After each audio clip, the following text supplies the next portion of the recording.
Let us stand, please. Open up in prayer.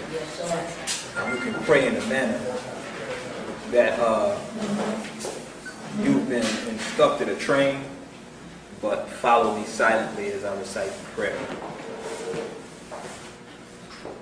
In the name of Allah, the Beneficent, the Merciful, all praise is due to Allah, the Lord of the worlds, the Beneficent, the Merciful Master of the Day of Judgment in which we now live.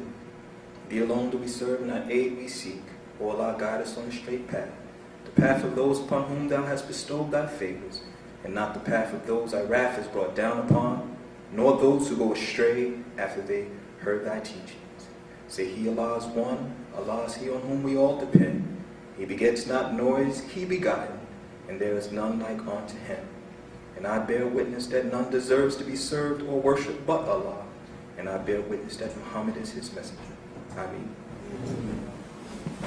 Assalamu alaikum, family. How's everybody doing this afternoon? Fine, sir. That's fantastic, and thank you, brothers and sisters, for your patience.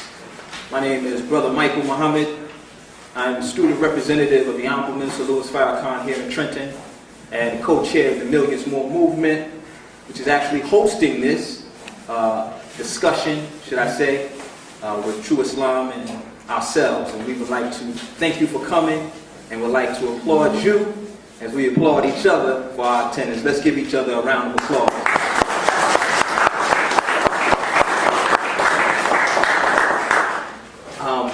Everybody's comfortable? Can you hear me okay? Yes, sir. All right, great, great. I want to say, brothers and sisters, this is a beautiful meeting because we actually came to a place, gave a small donation to hear our brother talk about the truth of God. You don't find that often in these places around this country. That's right.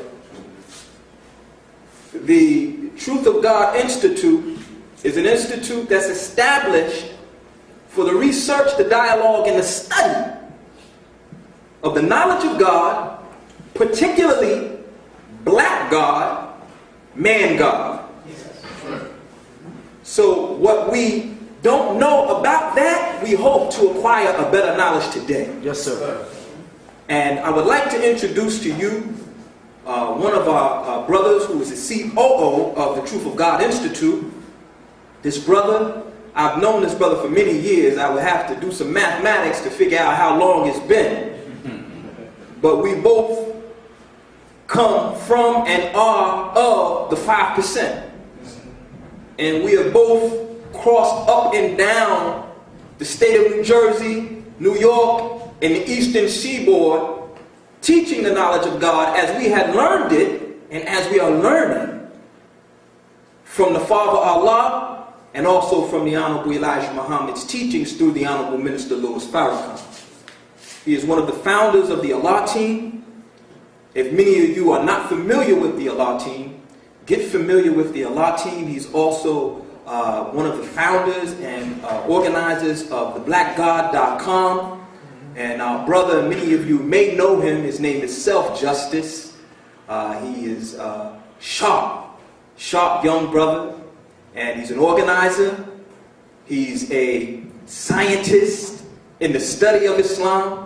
And I want to bring our brother up to you to take you further into our program. Let's bring Self-Justice up with a round of applause.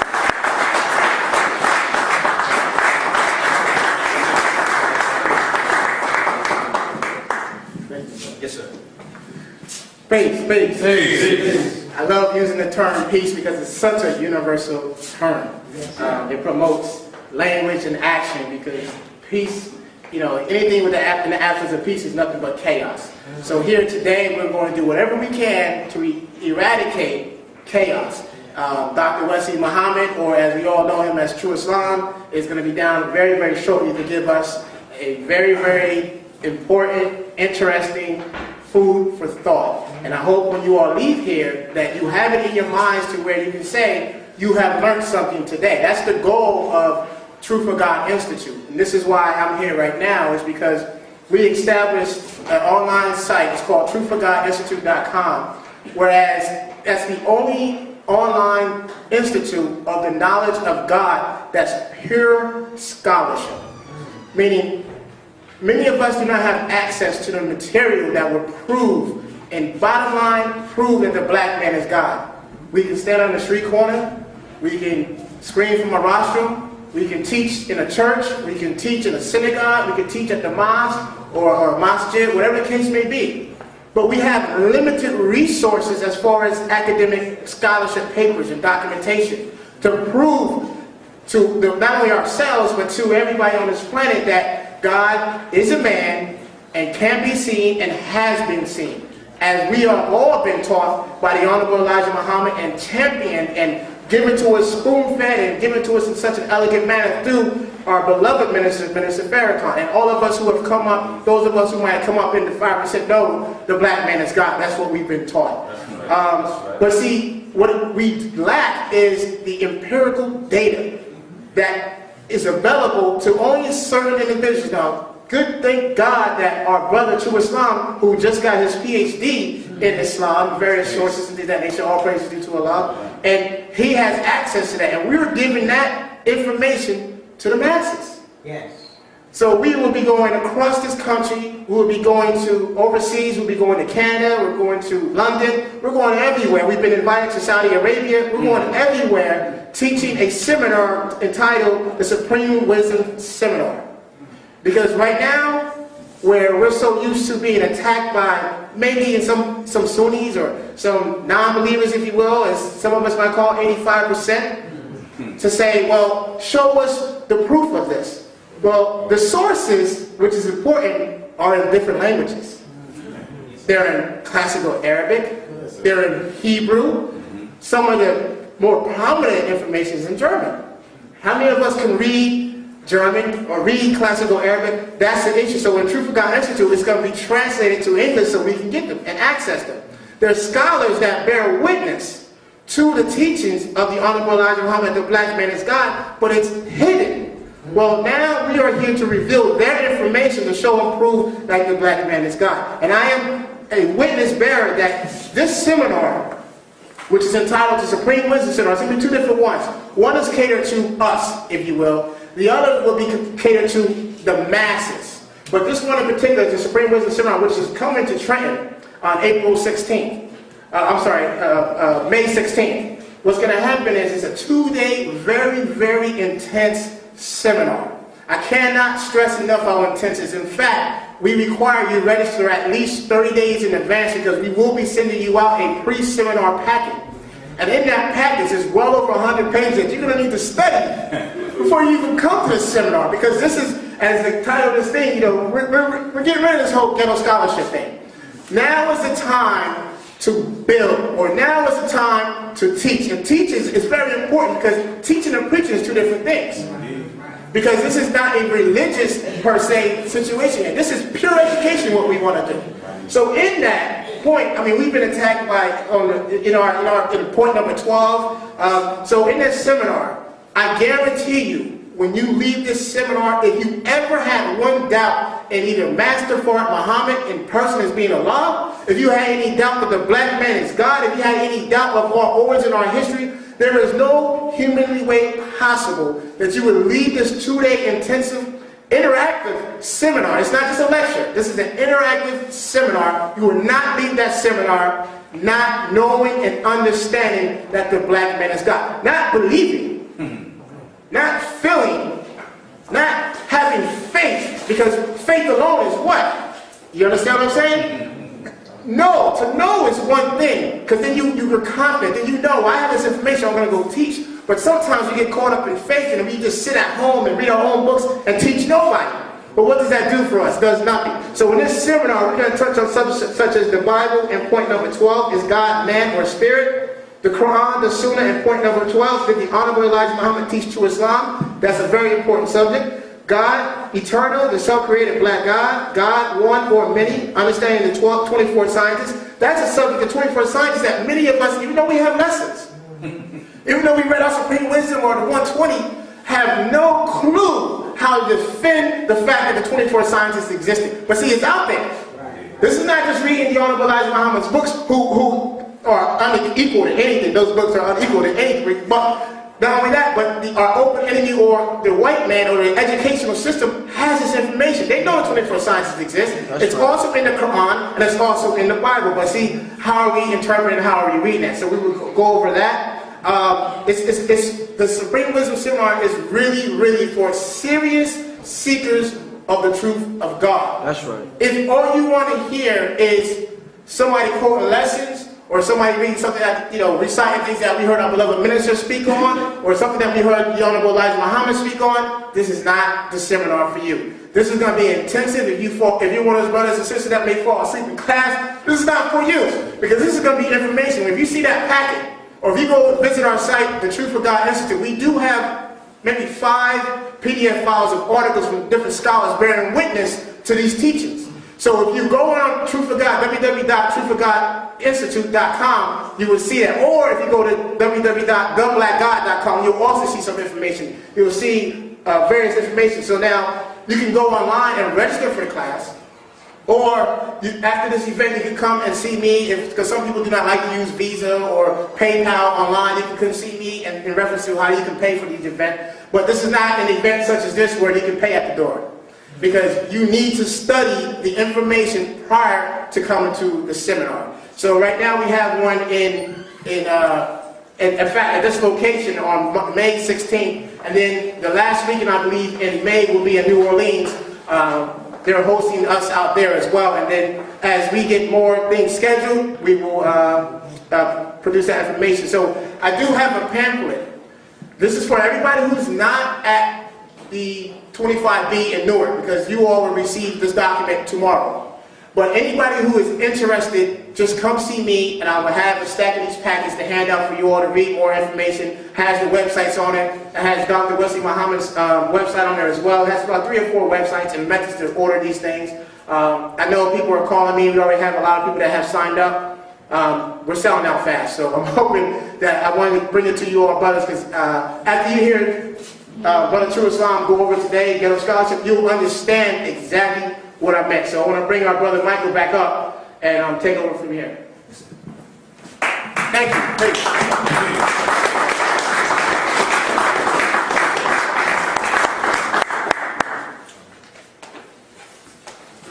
Let's give our brother Self-Justice, Truth of God Institute, another round of applause, please.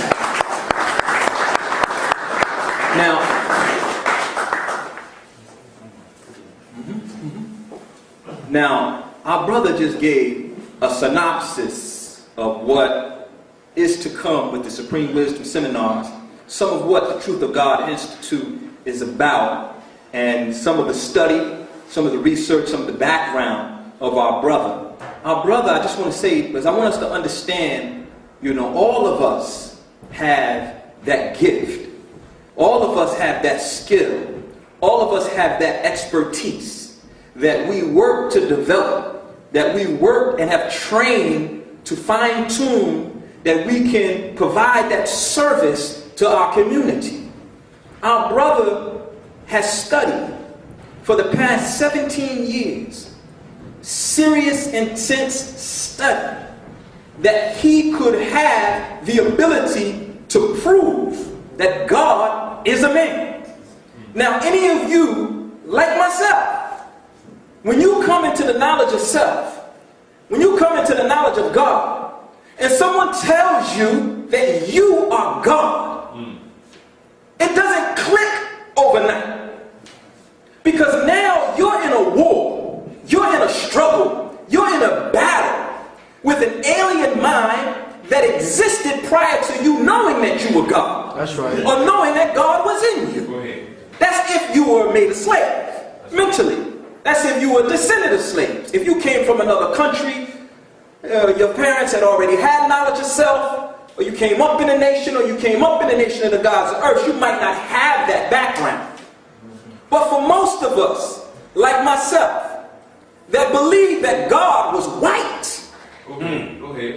when I was told that God was black and that I was God, I could not accept that I was God. So in my mind, I just changed face of the one I thought was God to a black face. But look, that began the transition of the knowledge of self and the awakening of God in me. So the Honorable Elijah Muhammad said that the knowledge of God is the knowledge of self. And if you listen to the Honorable Minister Louis Farrakhan more and more and more, he's saying to us outright that God is a man. That's right. That the Messiah is a man. That the Messiah lives and that Elijah Muhammad is alive, not dead. Now, true Islam's exegesis on the topic of who is God, particularly as it pertains to Master Farad Muhammad, is predicated on the fact that Elijah Muhammad lives. Come on. You see? Say that. Our brother has studied. When you study and when you research, when you develop any talent or skill, you go through pain. You go through struggle. You go through trial. You go through tribulation. You see? And it's just not the physical act. It's also the mental and the spiritual trial. The spiritual and mental struggle of trying to connect the dots so that you can not just prove to yourself. He did that a long time ago. He now wants to show it to the world. That's right. Right? Our brother has a PhD in Near Eastern Studies, Islamic Studies, from the University of Michigan. He also has an MA in Near East, Master's in Near Eastern Studies, Islamic Studies, University of Michigan. He has a bachelor's degree in religious studies from Morehouse College. Our brother has been a recipient of at least 7 scholarships, grants, fellowships. He's taught at numerous colleges, universities, including Duke University, University of Michigan. He was the instructor of contemporary issues in Islam, University of Toledo, Department of Philosophy, Spring 2009. Instructor, Introduction to Islam, University of Toledo, Department of Philosophy, Fall 2008. Graduate student, instructor, Introduction to Arab Culture, University of Michigan, Department of Near Eastern Studies. Instructor, The Other God, Alternative Conceptions of the Divine in Jewish, Christian, and Muslim Traditions, University of Michigan, Department of Near East Studies. And the list goes on. Yes, sir. He was an assistant to the editor of the International Journal of Middle Eastern Studies at Ann Arbor, Michigan. Editor, Department of Near Eastern Studies, Newsletter Department of Near Eastern Studies, University of Michigan. He reads proficiently Arabic, Biblical Hebrew, German, and French. Let me explain. When you are in these institutions of learning called the Academy, my brother helped me to see that. I'm a student at New Brunswick Theological Seminary, working on a Master's in Divinity. I have a Master's in Public Administration. But when talking to True Islam, reading his works and admiring his diligence, his commitment to this study, this research in a scholarly way, he introduced me to what is called the Academy, which is that career track, if I am saying it properly. If I'm not, believe me, he'll correct me, of scholarship. It's not easy. Our brother just had one of his articles that he submitted 6 years ago. And I'm going to paraphrase the subject, and I'm certain he will go into it. The Jewish secret of the black God. I'm going to repeat that. The Jewish secret of the black God. Submitted it to the Harvard Theological Review. one of the top journals in the world. He submitted 4 articles to the 4 top journals in this world, and they were all accepted. The last one was this one I just mentioned, which was submitted 6 years ago to the Harvard Theological Review, resubmitted 3 years ago, and 2 weeks ago, the day after the minister's lecture in Chicago, he got an email saying that they finally accepted it to the Harvard Theological Review. Yes, sir. Let's give our brother a round of applause.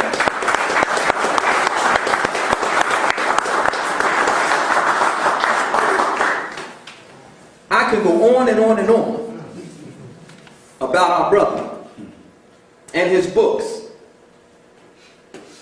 The Black God, an encyclopedia of facts on how God is black, the truth of God, who is God. We could go on and on and on, and I haven't even scratched the surface of his work in the academy, which is so scholarly that in order to teach us what it is that he is trying to explain in the academy, he literally has to change the language. Am I lying, Self-Justice? No, sir. I want us to appreciate the scholarship that we have in front of us. Yes. I want us to understand that we're not dealing with a ghetto scholar. That's what we're here for, right? Yes, sir. We're here to end ghetto scholarship. You see?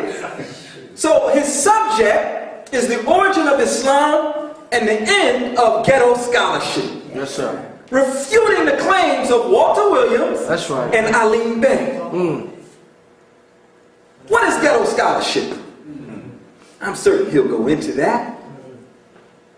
Unlearned, unrefined exegesis of information. That would be my definition. Without further delay, without further ado, let's bring our brother up with a warm round of applause. Dr. Wesley Muhammad, Brother True Islam.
In the name of Allah, who came in the person of Master Farah Muhammad, to whom all holy praises are forever due, I bear witness that there is no God but Allah. I bear witness that the Honorable Elijah Muhammad is his living and exalted Christ. I further bear witness that the Honorable Brother Minister Louis Farrakhan is their divine reminder in our midst. In their names, I greet you, family.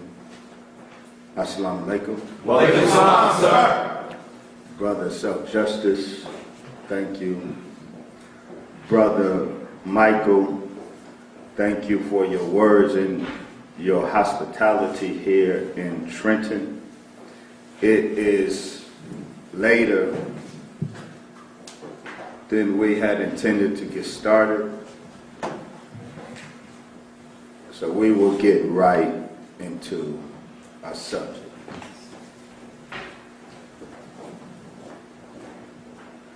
Late last year,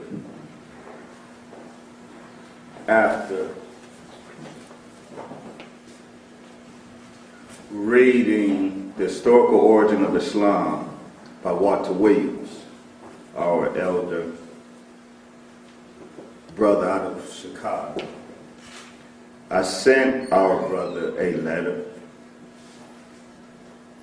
indicating to our brother that I appreciated his willingness to put himself out there, as all of our teachers engaged in a public discourse, put themselves out there, open ourselves up for criticism, academic, as well as personal. And so I indicated to Brother Walter that I was appreciative of his years of attempting to re-educate miseducated black folk, and that in this particular book, The Historical Origin of Islam, there are a couple points that are in the book and influential in the community as a result, that as an academic myself, I take issue with. And so I invited our dear brother to a public discussion of the thesis of his book and the merits upon which the thesis is predicated or built.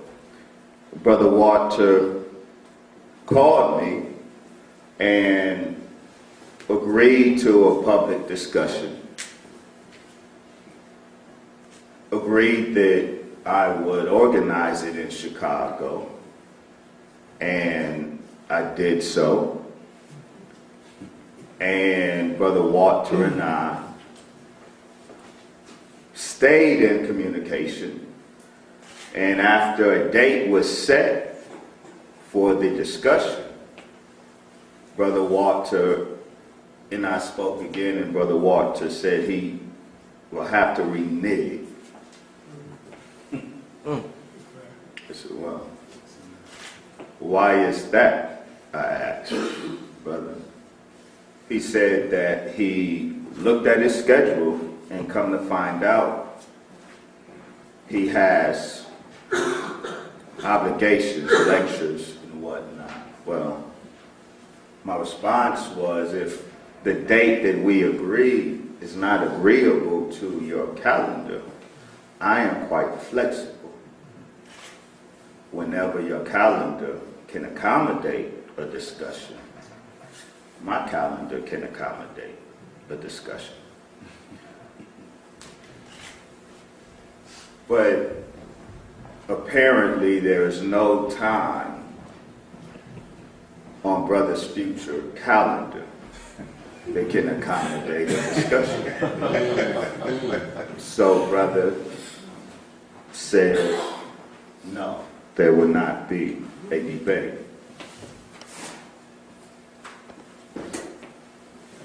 After canceling the planned discussion, I posted a blog on my MySpace page explaining the situation. There was great excitement around the possibility that Brother Walter and I could academically, respectfully discuss the merits of his book. That's what academics do. And so after he discovered his schedule could not accommodate such a discussion, I posted the blog and describing the correspondence and indicating to my readers it will not take place. And I suggested then that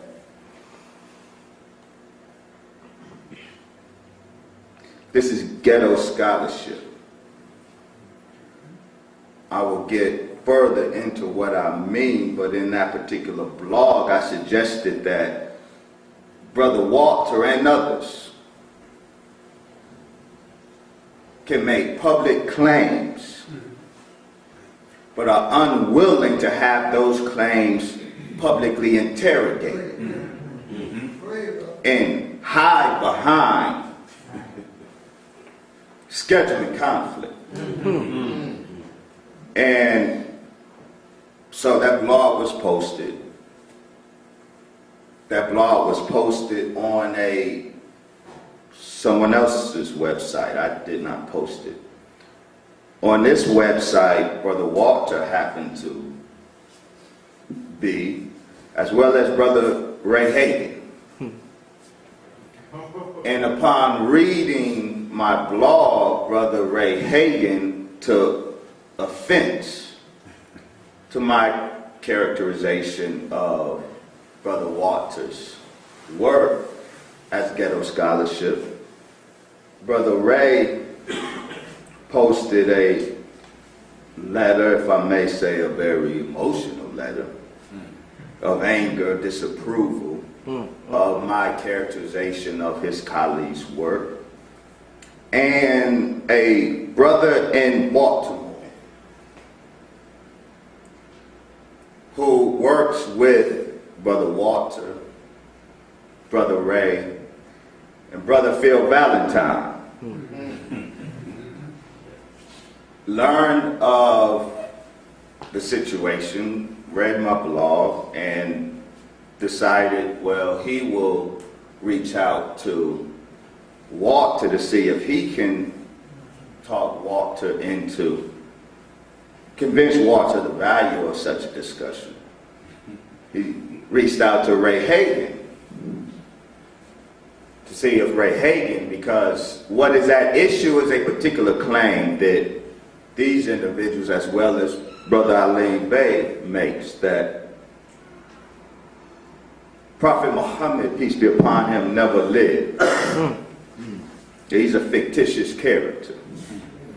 And that Islam is either created by the Roman Catholic Church, Allah, Phil Valentine, and a modified version, Brother Alim Bey, or was created by 19th century Jews, Allah, Brother Walter, and Ray in a modified version. So these individuals are the articulators of this particular revisionist history of Islam, which is what I was challenging Brother Walter on.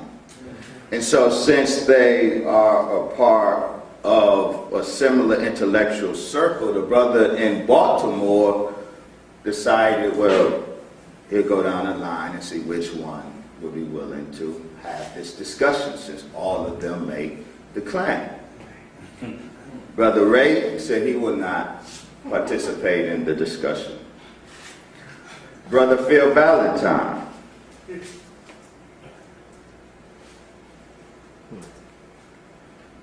Brother Phil Valentine said a lot of stuff. I will get to some of that in a second. But he said he would not participate in such a discussion. Brother Ray was offended by my use of the language ghetto scholarship. And many of their supporters have taken offense to my use of this terminology, which I can perfectly understand. What do I mean, ghetto scholarship? What I don't mean is scholarship done by individuals without degrees. I know many PhDs who produce poor scholarship. That's right.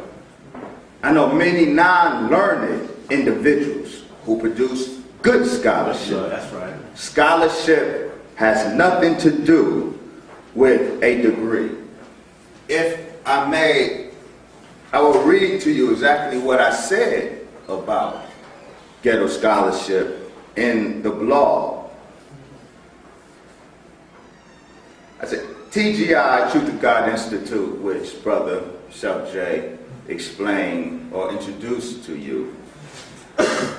TGI intends to expose and affect the demise of the low-quality ghetto scholarship that is currently popular in the intellectual circles of the black community. This scholarship is represented by such persons as the above-mentioned Walter Williams, Bobby Hemmett, Phil Valentine, etc. This intellectualism, based on profoundly poor scholarship and much imagination, is a tragic hijacking of the legacy of our great black scholars. Dr. Ben, Dr. Clark, Leonard Jeffries, and others. I said a parade example of this poor scholarship is Walter Williams' book, Historical Origin of Islam. So I must further qualify what I mean by ghetto scholarship, whose demise I see. I do not mean black scholarship. Even though I am critical of aspects of their scholarship, I have great respect for Sheikh Anta Diop, Dr. Clark, Dr. Ben, Dr. Leonard Jeffries, Dr. Charles Finch, Wade Nobles, and the rest of our great black scholars of the past generation. Even though I feel some of their scholarship had inherent shortcomings, which this generation must correct and move beyond, I also feel that they did their best with what they had to work with. And they did a good job. Most importantly, they sincerely tried to live up to the high standards of scholarship recognized by the Academy. The ghetto scholars and the ghetto scholarship is much different, is what I wrote in the blog that so offended brothers. The Honorable Brother Minister Louis Farrakhan once spoke of intellectual pigs and intellectual cows. The pig is monogastric. It has one stomach. It must eat the more easily digestible foods, grain. Cattle, on the other hand, are polygastric. They have one stomach, but with 4 compartments. Compartments that provide for better discrimination of the intake, absorption of nutrients, and allows for the consumption of hay and pasture, which is more difficult to digest than grain, but more beneficial. Intellectual pigs are those that consume everything. It's not that they don't read. They read a lot, as pigs eat a lot. But they are not discriminating in what they can absorb of what they read. They don't interrogate their sources. If it's in a book, it's quotable. If it's in the book, it's absorbable into my intellectual system. There's no discrimination of good sources versus bad sources. There's no asking of the question, who is this author that is making this claim, and on what is this author's claim based? If it's in the book, it's absorbable. And because there is no real development of critical interrogative skills, it's an easy material that is referred to, that is absorbed. Because that difficult stuff, the difficult literature that requires skill sets other than the ability to read a book, to be able to extract value from, those materials are not considered, are not absorbed, and made a part of the intellectual system. Allow me to give you an example. Brother Bobby Hemmett, I pray I can still call him my brother. We were in Atlanta together, and if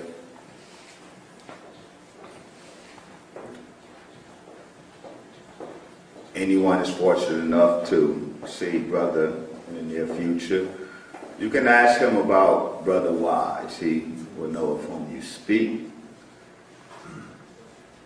We had good intellectual exchanges in Atlanta. And there's one particular occasion that I believe is very illustrative of what the type of scholarship I am referring, of which I'm referring. I'm on campus. I was a Morehouse student at the time. I'm on campus, and Brother Bobby excitedly sees me and runs over to me. Wise. That was my first name when I came to the 5% Nation. Wise. I said, Wise. Tell brother's very excited about something. He said he had just read a book on the lost Ark of the Covenant. And this particular book suggested that the Ark was located and discovered in Ethiopia. Wow. Interesting. Brother Bobby proceeds to tell me in his excitement how now, having come across this book, he is going to start lecturing on the lost Ark. And I said, I honestly don't remember whether I said it to myself or I said it out loud. This brother reads a single book on a subject for which he had no prior involvement. And on the basis of this single read, brother's going to start lecturing on the subject. Well, who is the author making this claim? On what basis are you confident that the claim has merits? Have you analyzed the author's sources? Have you engaged the literature, the critical literature on the subject of the Ark of the Covenant in ancient Judaism? None of that was done. But in the excitement of a new find, a new read, we began lecturing and we become scholars on the subject.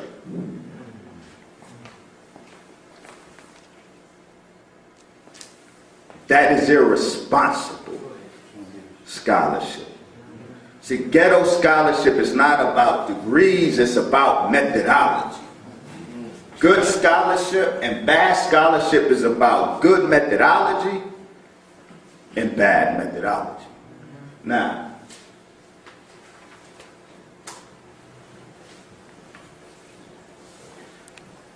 Brother Phil Valentine was approached by the brother in Baltimore.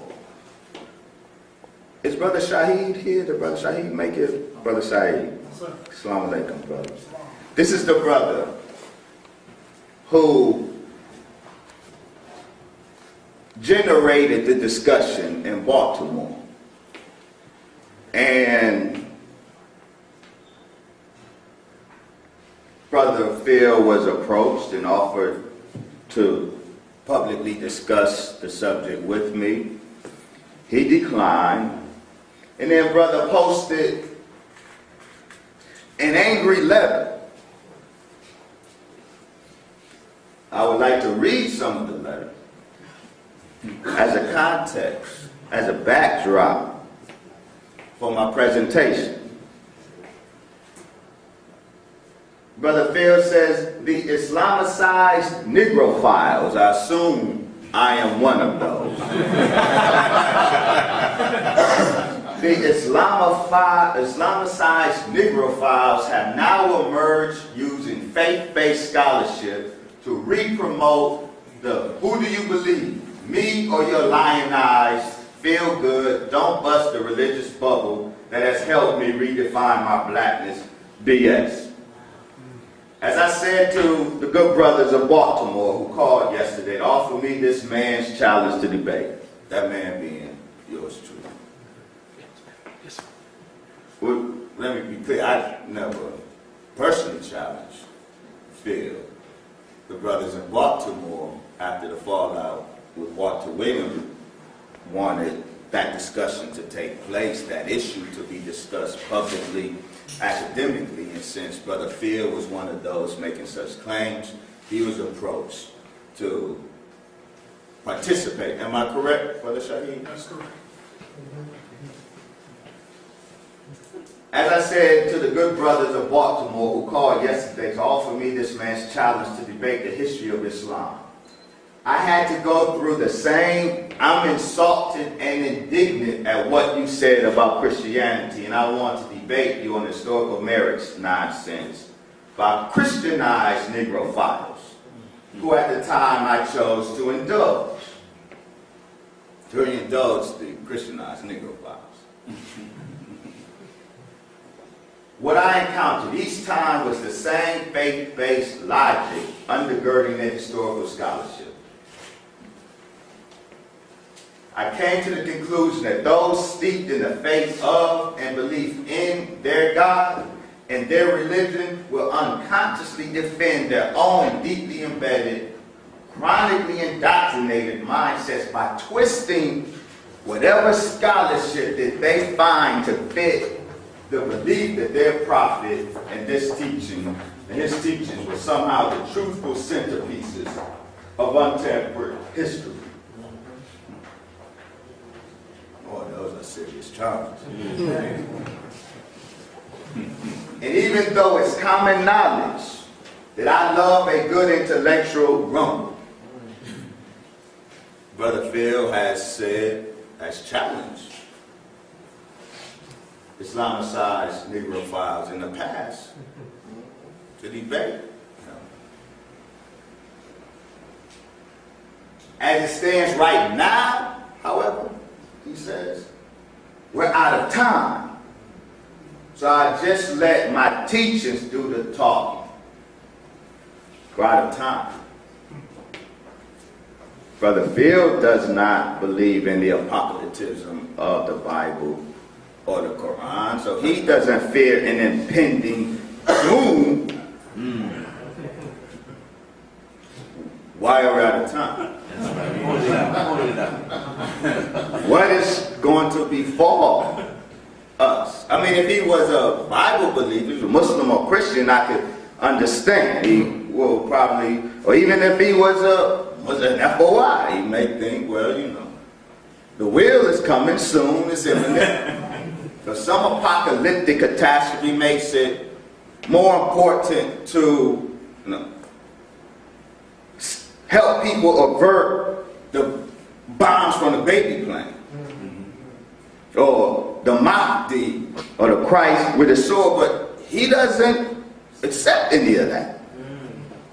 So absent any apocalyptic catastrophe, why is there no time to engage the Islamicized Negrophiles the way the Christianized Negrophiles were indulged? And just recently, Brother Phil, I saw him on video, YouTube, and he says, I have been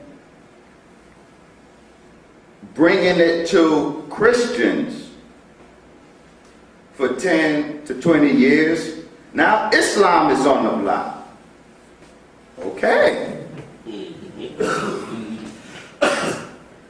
So then it's timely to have this discussion. That's right. If Islam is on the block, now you finish with Christianity, Islam is on the block. Let's have the discussion.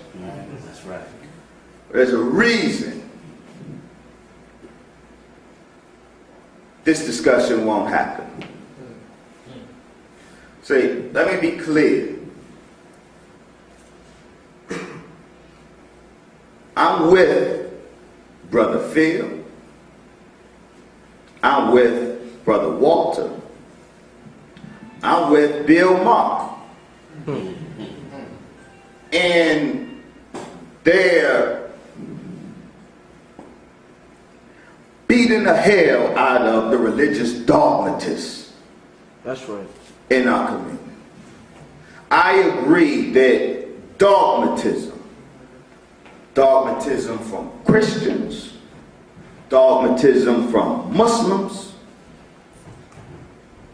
dogmatism from FOI and MGT is intellectually stifling. Go ahead. That's right. It ill serves us, especially in this day and time, because I am apocalyptic. I do believe that we are at a lull before a storm. But that's not my subject. I do believe that it ill serves us to be fools for Christ any longer. To be fools for Muhammad any longer. To be fools for Elijah Muhammad any longer. Neither of these men called us to be fools for them. So, inasmuch as it does intellectually stifle our community, it is an appropriate crusade to knock the religious dogmatism out of our minds. And I am with Brother Walter, Brother Phil, in his wanting to put Islam on the block. But see, I submit to Brother Phil, he can't bring it to Muslims the way I can. Because Brother Phil wants to invite Muslims to replace one fictitious history for another fictitious history. Brother Phil says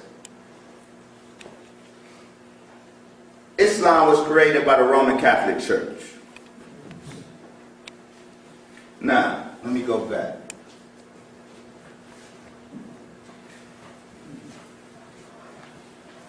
Brother Phil says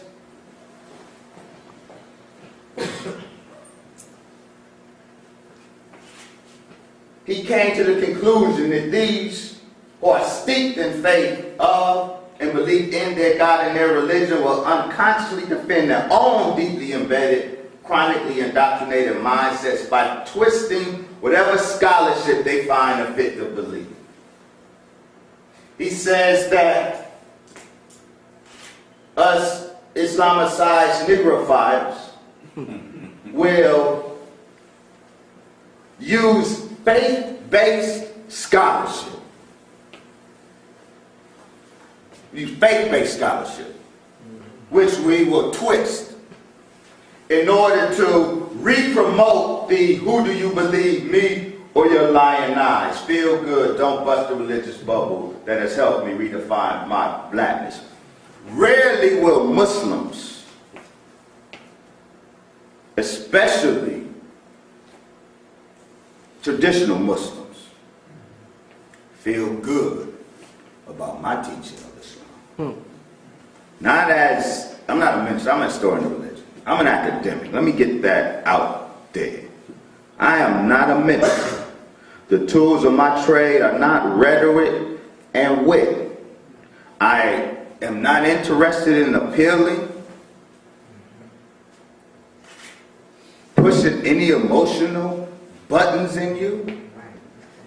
For better or for worse, I'm an academic. The tools of my trade, data, empirical data, critically analyzed. Now, brother says, I will use faith-based scholarship that I will twist to promote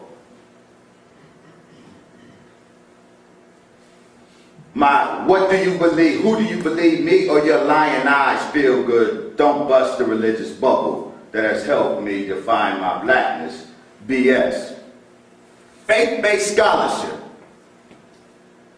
which is twisted, is what I am accused of. And presumably by inverse, Brother Phil represents the opposite. Non-faith-based scholarship.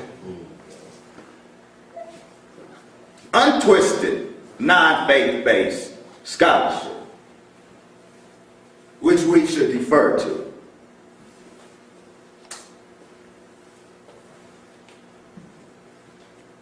Brother Phil says Islam was created by the Roman Catholic Church. Did everybody receive a bibliography? Yes, sir. Brother Phil says Islam was created by the Roman Catholic Church. Brother Aline makes a similar modified claim. The problem, I suggest, is you in the audience and me. We let people come before us and say stuff. And we don't, when there's question and answer, we don't jump up and say, brother, I appreciate what you said. I'm not familiar with that.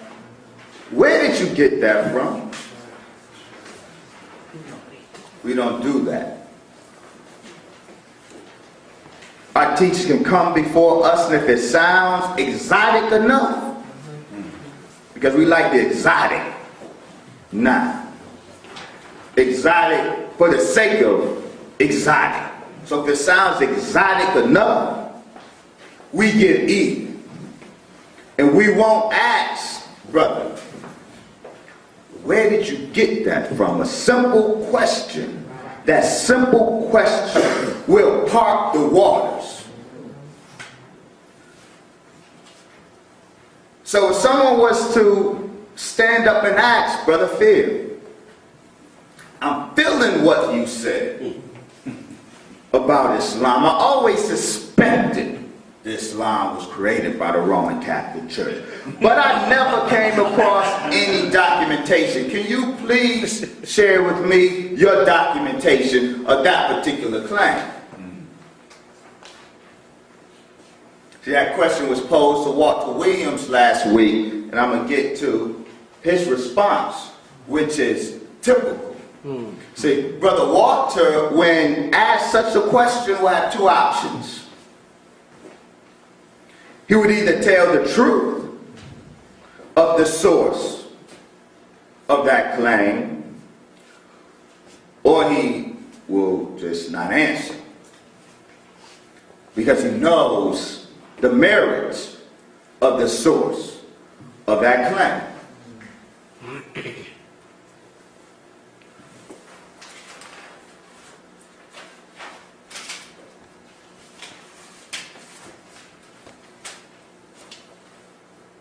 Anybody know what this is?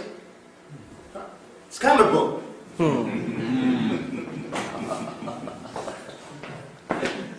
It's a comic book. It's a comic book published by Jack Chick.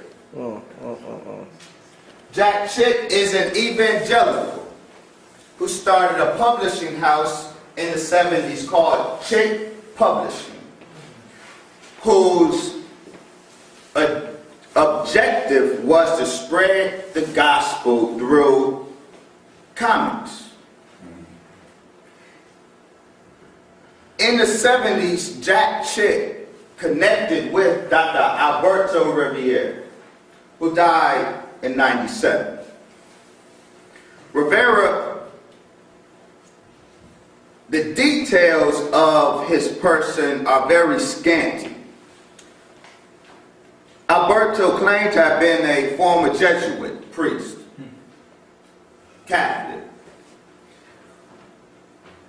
Alberto claimed that as a Jesuit priest, he was a participant in a clandestine Vatican meeting, a secret meeting in the Vatican, during which one of the bishops revealed the untold story of the origin of Islam. During this secret smoke-filled meeting, it was revealed that in fact, because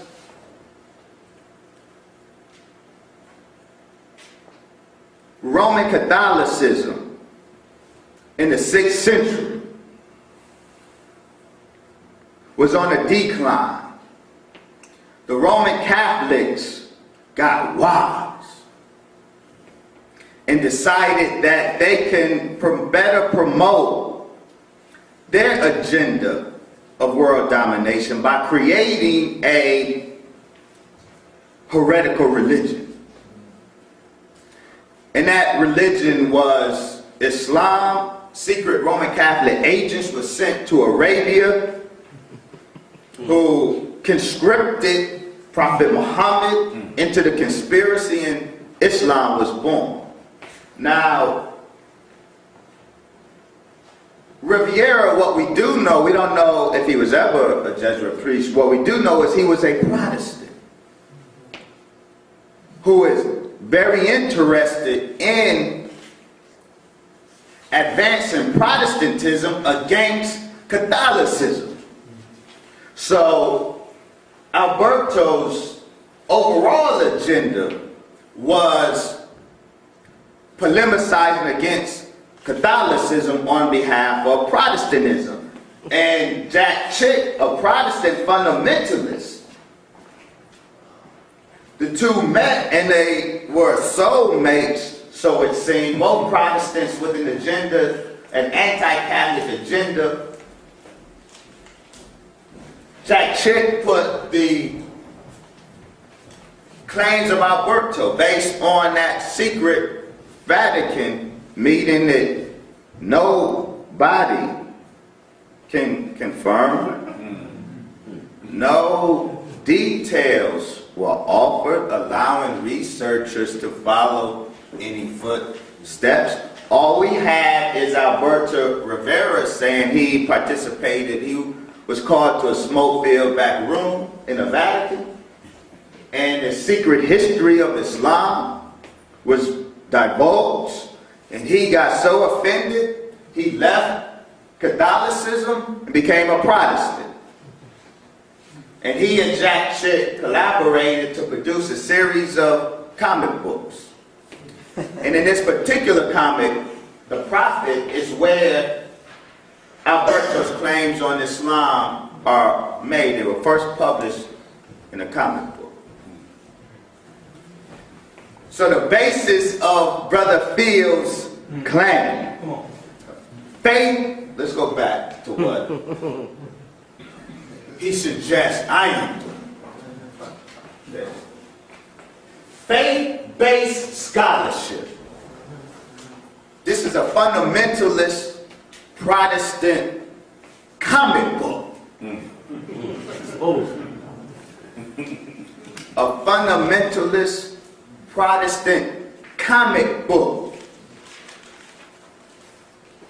that is the basis of his claim that Islam was created by the Roman Catholic Church. So you see, if you were to stop and ask Brother Phil, I like that, brother. Where can I go to get the documentation so I can beat the hell out of the Muslims with that truth that you just revealed? Well, I got it from Jack Chick's comic book.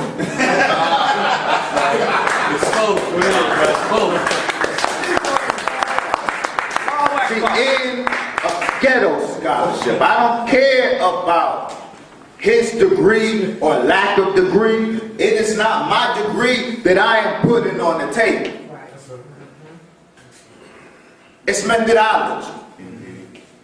And see, you will be the judge whose claims are based on faith-based scholarship twisted, and whose claims are based on empirical data. Come on. Critically examined. So, Brother Phil wants Islam to be on the block. And I support that. Because in that regard, I must say this.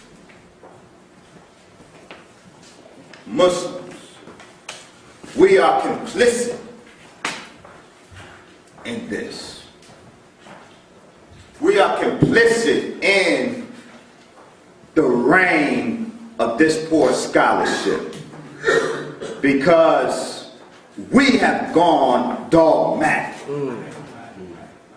There was a time where Muslims were the intellectual lights of the community. That's right. That day is gone. We are very Christianized. We have become Islamicized Negrophiles. Yes, we have. And in the absence of our intellectual light, there's a vacuum.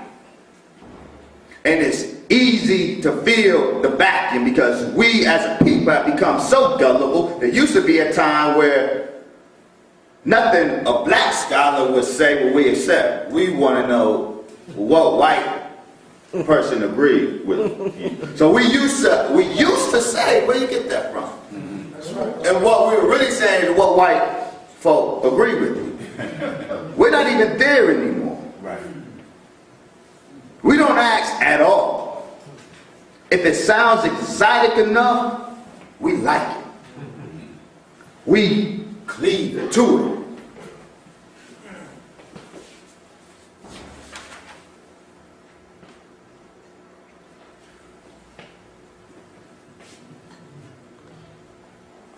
Brother Alain Bey, I want to make this point. I added Brother Alain's name to my presentation after viewing his video, Islam Decoded. I won't spend too much time on Brother Alain today, because brother has his hands full next month.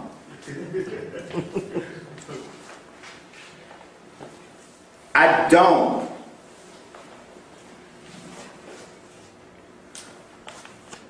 he and Brother Sarah Sutton Seti are to have a debate next month. I'm not really clear on what it is they will be debating, but I want to make this very clear. My disagreement with Brother Alain is strictly academic. It is not personal. I am not a part of Brother Sarraza, anybody else's crusade against the Moors. I honor Prophet Noble Drew Ali. That's right. Yes, there are individual Moors who make individual claims with which I disagree. There are FOI that make claims with which I disagree. That's right. I think the intellectual discourse, the intellectual engagement, black folk need, but we need to learn the skill of agreeing to disagree without being disagreeable. That's right. That's right. And so the way this, even though the discussion next month in New York had the potential theoretically to be a very productive discourse, the way it is promoted, it disturbs me. See, brother, I don't know brother Sarah Sutton said. I'm not familiar with his work other than his YouTube videos. But the animus with which this thing is promoted,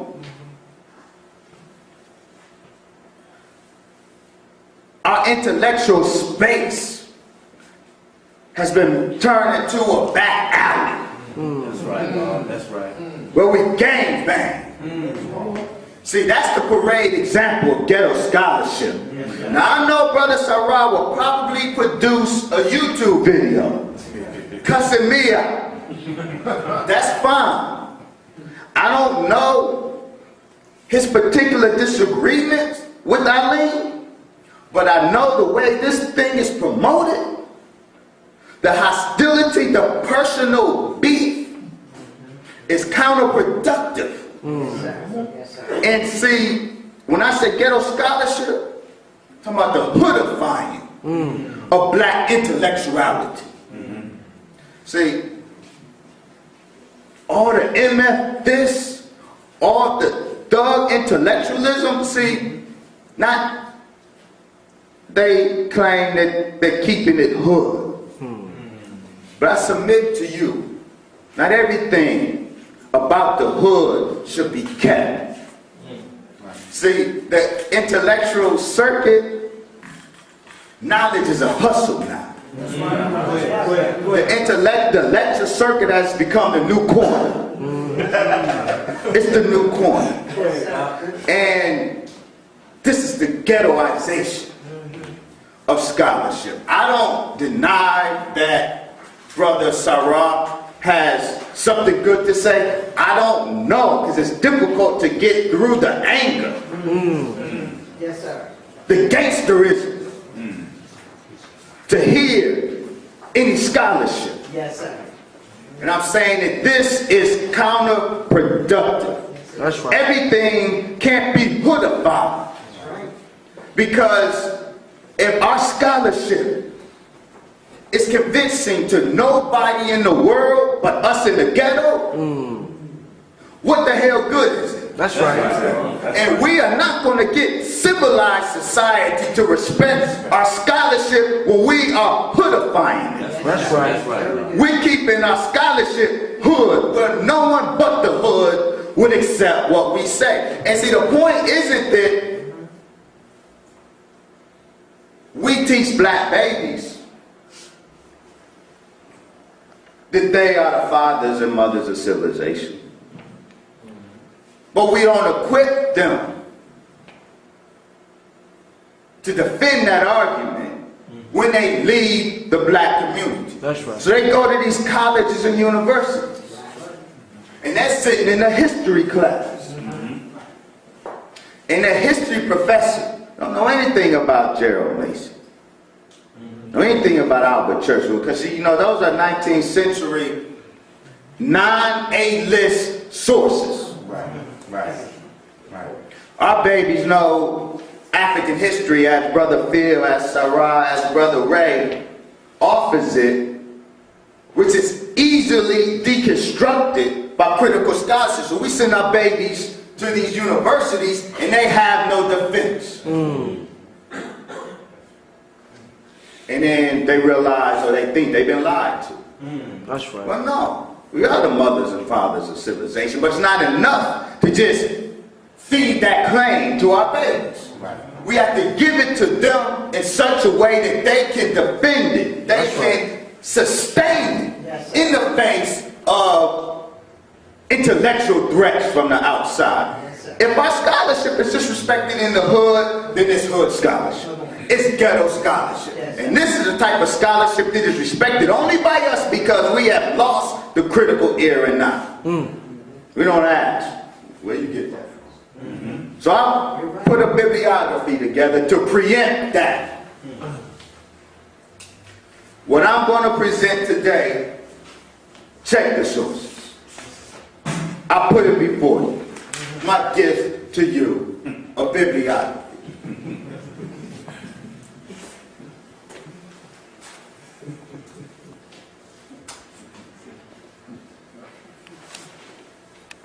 Now the specific claim, which I wanted, can you see this?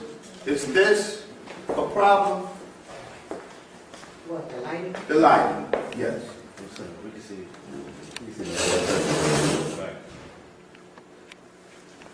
The specific claims by Brother Walsh.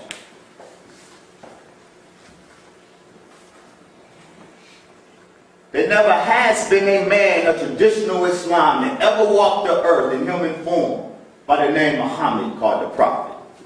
Brother Walter says. Rather, research evidence points to the use and distortion of the life of a real person who actually lived during a later time era to create the created creature, the traditional prophet of Islam. He's suggesting that there was no physical Muhammad. The orthodox or traditional biography of Muhammad actually is a biography of somebody else who lived years later. As he goes on, in the 13th century, the disciples of Ibn al-Arabi,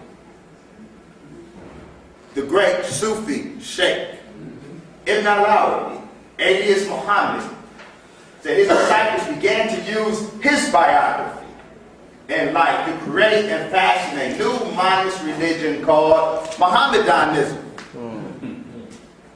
Because first it was Mohammedanism, and then Islam. These disciples of Ibn al-Arabi, the 13th century sheikh, used his life to fashion a new monist religion called Mohammedanism. Centuries later, the religion will be called Islam. Let's be clear. After the 13th century, or in the 13th century, disciples of Ibn al-Arabi took his history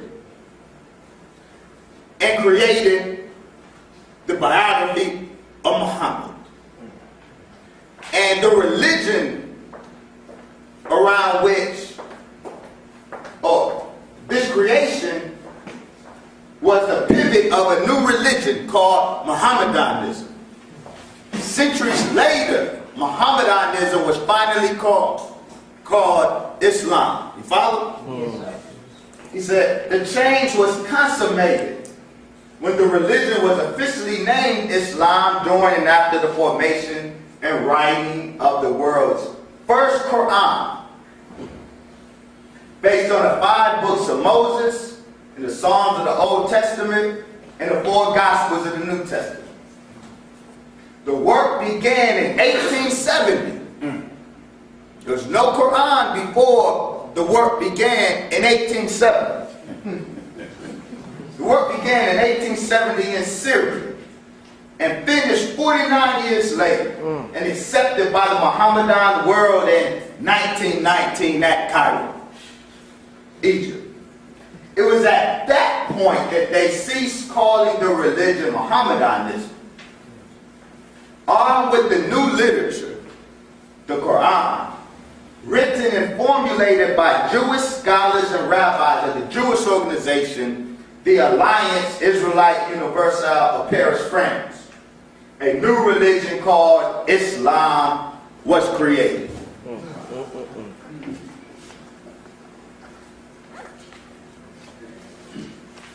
Ibn al-Arabi, the real Muhammad, whose life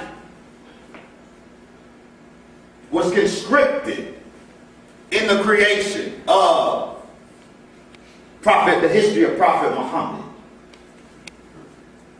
Brother Walter says Ibn al-Arabi is the real person whose biography and life were used to create the created creature, the Prophet Muhammad, for traditional Islam. The mythology created by Arabi is being used in present-day Islam and the Quran. Ibn al-Arabi's doctrine, because he taught it centuries before the first Quran was ever formulated, his doctrine, his myth, became a part of the Quran. It was Ibn al-Arabi who first created the ritual of going on Hajj or pilgrimage to Mecca, an imaginary mental state. So before the 13th century, there was no such thing as Hajj. No one ever made a pilgrimage to Mecca because Ibn al-Arabi created the pilgrimage to Mecca. This is brother's claim. And this is what we shall examine this afternoon. You may have to leave before I get finished. That is fine. I want to get this on record. If you have to leave, quietly excuse yourself. I take no offense to it. I have a lot to say. Take your time.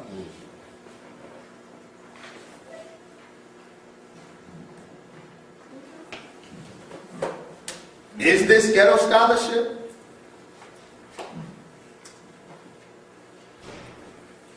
Brother Walter says, the Quran is an adaptation of the Jewish Sefer HaTorah, or Old Testament, in the four Gospels. He says the Pentateuch literature, or said the Pentateuch is literature that is derived from Sefer HaYashar literature. Sefer, he says, means books, Ha is of, and Yashar means the upright ones. Why do I charge Brother Walter with ghetto scholarship, poor scholarship, scholarship more imaginative than critical? Brother says, Sefer means books, Ha is of, and Yashar means the upright ones. See, this claim that the Quran is based on Sefer HaTorah is very important in Walter's book. This Sefer HaTorah is critical to so many points of his thesis. The centrality of Sefer HaYashar might suggest that he knew what he was talking about Yashar Sefer HaYashar, at least on a basic fundamental level. But see, he reveals something in his attempt to translate Sefer HaYashar. See, he says Sefer means book. No problem. Says the Hay, Ha is of, and Yashar is upright.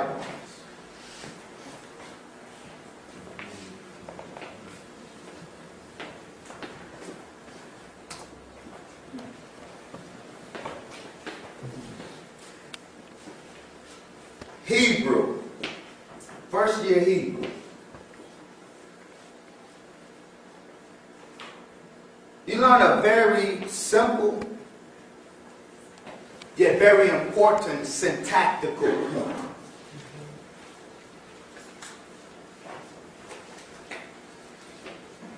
This construction, Sefer HaYashar, book of the upright ones,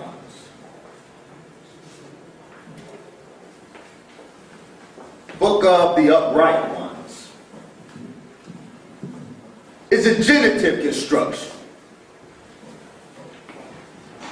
Literally, Sefer book, the Hay is not the preposition of. It's a definite article. Book of the upright ones. It's similar to the Arabic idafa. Kitab Asali. Kitab book, the Sali, upright ones. Where's the Well, first year biblical Hebrew teaches us that there is no of. The of is implied in the genitive construct. Hey never is a preposition. It's a definite article. The literal is book, the upright ones. But the genitive construction, the of is implied. This may seem trivial. It's fine point of Hebrew syntax. But the simpleness of this point emphasizes the profundity of the error. Because this is first year Hebrew. Now, it's all right if brother didn't know Hebrew. But if you know you don't know Hebrew, why pretend to parse this sentence? Why act like you do and get it wrong?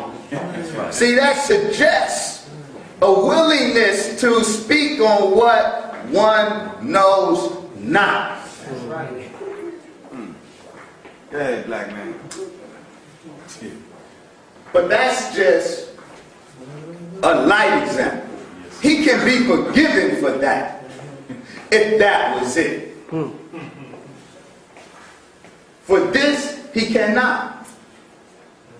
He says the term God was used in a time, the term God was used in a time of Arabic, and not the term Allah, as used in today's Islam. During the time of Arabic, and in his writings, the term Allah is absent. In the Fusus al-Hikam, the Bezels of Wisdom, the supposed second book written by Arabi, you will find the absence of the name or term Allah. Instead, you will find God used. Let's be clear. Brother Walter says at the time of Ibn al-Arabi in the 13th century,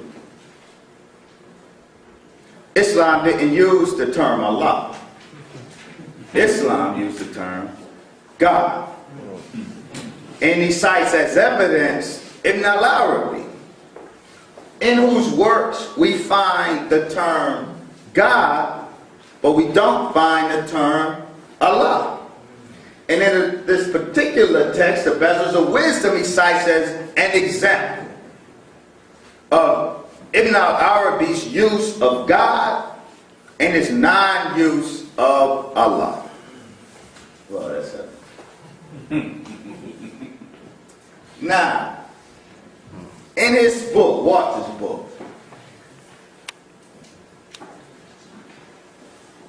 the translation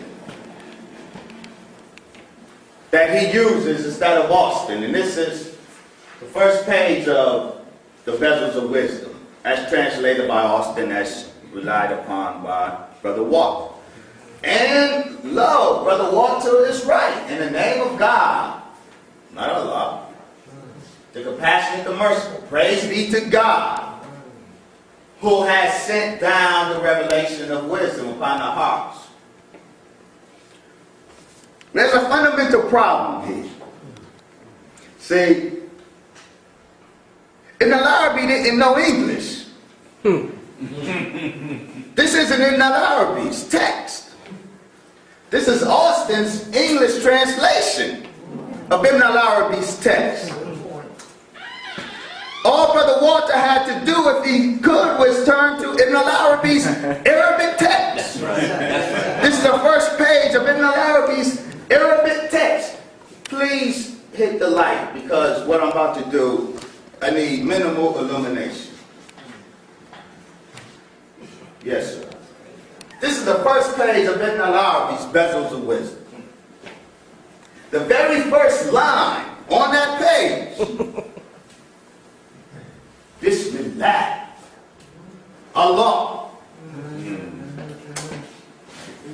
Alhamdulillah, Allah, Wassalam, Allah. In case you can't make it out, Alhamdulillah. Go ahead. Wasalah, Allah. Not just those three, but 10 times on the first page of Ibn al-Arabi's Bezels of Wisdom. Ibn al-Arabi uses Allah. During the time of Arabi and in his writings, the term Allah is absent. In the Bezels of Wisdom, you will find an absence of the name or term Allah. God is used.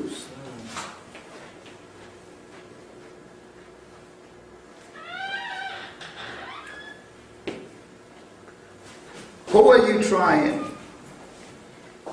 to fool? That's right. Why do that? Whose agency you with? Why do that? Yes, sir. This is an egregious error. Yes, sir. Yes, sir.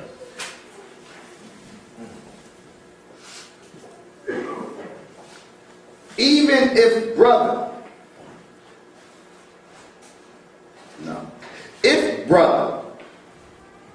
is unable to conceive the difference between a text and this translation,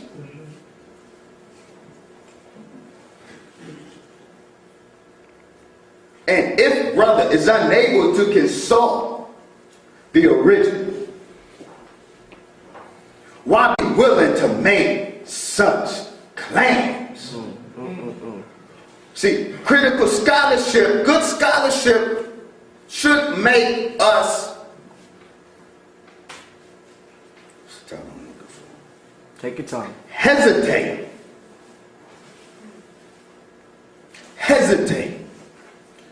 Because, see, scholarship is a very contentious science. Because, and it should be. Some people, even in my camp, didn't want me to call names. It was suggested I just do me, you know, the whole clean glass versus dirty glass thing. But, you know, that doesn't work now because, see, scholarship is a contentious science. Respectfully, but it's a contentious science, and that contention is the engine of scholarship. Because if I am participating in a public discourse, if I'm contributing to a public discourse that will be examined by other scholars, and I know, and will be challenged by other scholars, I know every T must be crossed, every I must be dotted. So the contentiousness of scholarship is what drives good scholarship, and it makes scholars hesitate before making claims. If a claim can't be substantiated, then we know, we publish it, the community of scholars will challenge it. Yes, sir. And these are people who are participants in this public discourse. I am a participant in this public discourse. As you have the right and obligation to examine what I say, we have the right, I have the right as a fellow participant in this public discourse to examine their claims and call them to refine their scholarship as they have the right to call me to refine mine. Yes, sir. This suggests a willingness to be too imaginative, a willingness to speak on that which we know not. That's not scholarship. But the larger claim, was Islam the fabrication of 19th, 20th century European Arabs in collaboration with Jewish and Christian scholars?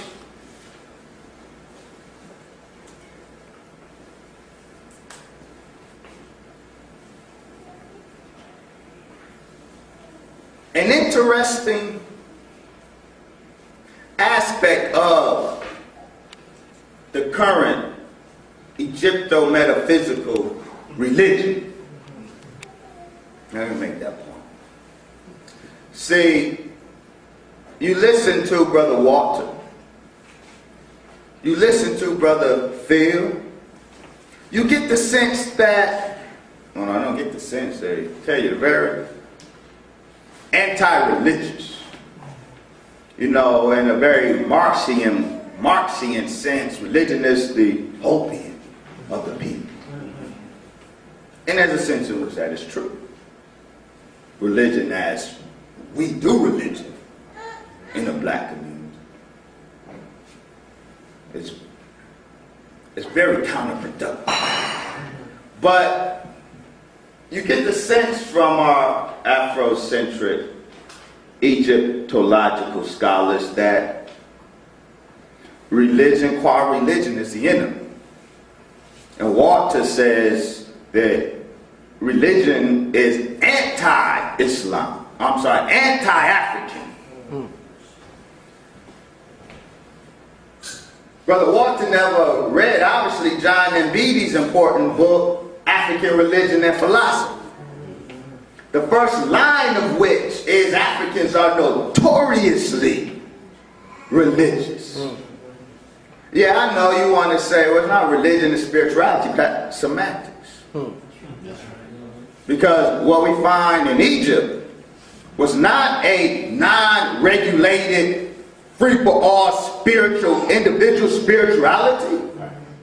We find a complicated, cultic, religious system. Yes, sir. It is my claim today and thereafter that Islam is an African religion. That's right.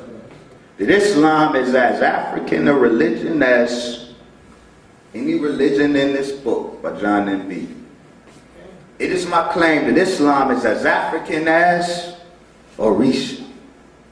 It is my claim that Allah is as indigenously African a God as the deities of Yoruba or any religion in Africa. That is my claim. Lest you be the judge of whether Phil Valentine's critique is accurate. That I am using faith-based scholarship, which I'm twisting. See, the problem is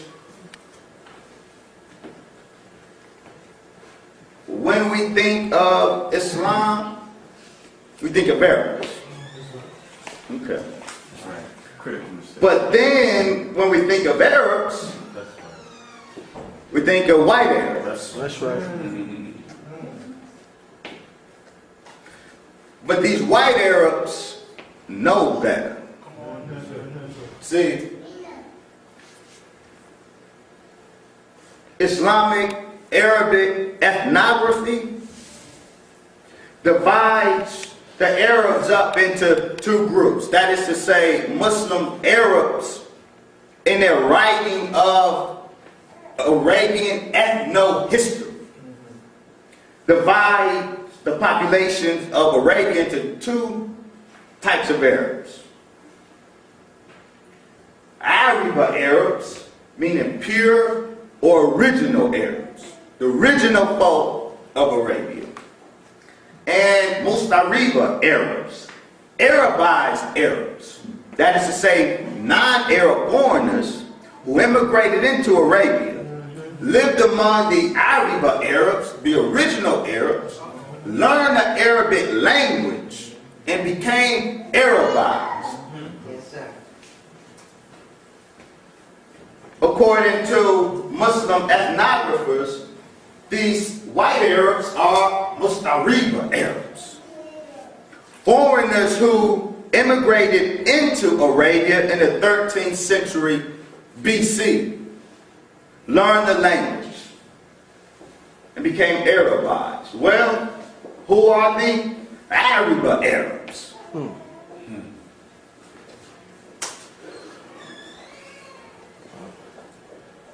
You probably Yahya. in his study, Dravidian and Negro African, Ethnic and Linguistic Affinities, says, quote, "It is now generally accepted that the Neolithic and early Middle Ages, about the 8th to the 3rd millennium BC, the vast region of Western Asia, with its extensions up to the Niles and the Indus, Nile valleys and the Indus, in modern-day Pakistan, was occupied by what may be called a blackish race with its local variations like Proto-Mediterranean, Mediterranean, and Hamite. This race is characterized by blackish brown complexion, long head, long, straight, and narrow face, etc. In spite of some local differences, like the Proto-Mediterranean type in Egypt and India, Hamitic type in East Africa, and the Ibero-Insular Mediterranean type from Anatolia to Western India, we can see on the whole a fundamental racial and cultural unity in all this part of the ancient world, which is rightly called the cradle of civilization. So Western Asia was originally populated by this black race. In regards to Arabia in particular, Henry Field, renowned anthropologist from the Field Museum in Chicago, in his book Ancient and Modern Man in Southwestern Asia, says the Arabian Peninsula was once occupied by people intermediate to the Somalis in Africa on the one hand, and the Dravidian peoples of India on the other. Dravidian and Arab has in them an inheritance from a common stock, an inheritance which has been retained more completely by the natives of India than by the people of Arabia. The original Arab Arabs, the original population of Arabia, was akin to the original population of India, the Dravidian. This is how the original Arabs looked. In the 13th century, with the immigration of white hordes, which I will get to, it modified the population, but only some of the population. This is how the original Arabs, the prototypical Arab, originally looked. And this is how they look today. The Makra Arabs of South Arabia. They exist today in the southern, largely in the southern portion of the peninsula. These are black Arabs. The original Arabs. Go ahead, black man. It is Yes, sir.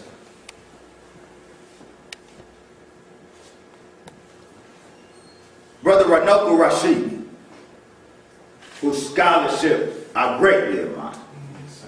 Sister Dana Reynolds Manetti, whose scholarship I greatly admire. They write about the Afro-Arab presence in Arabia. I value their work. However, they made an error. They trace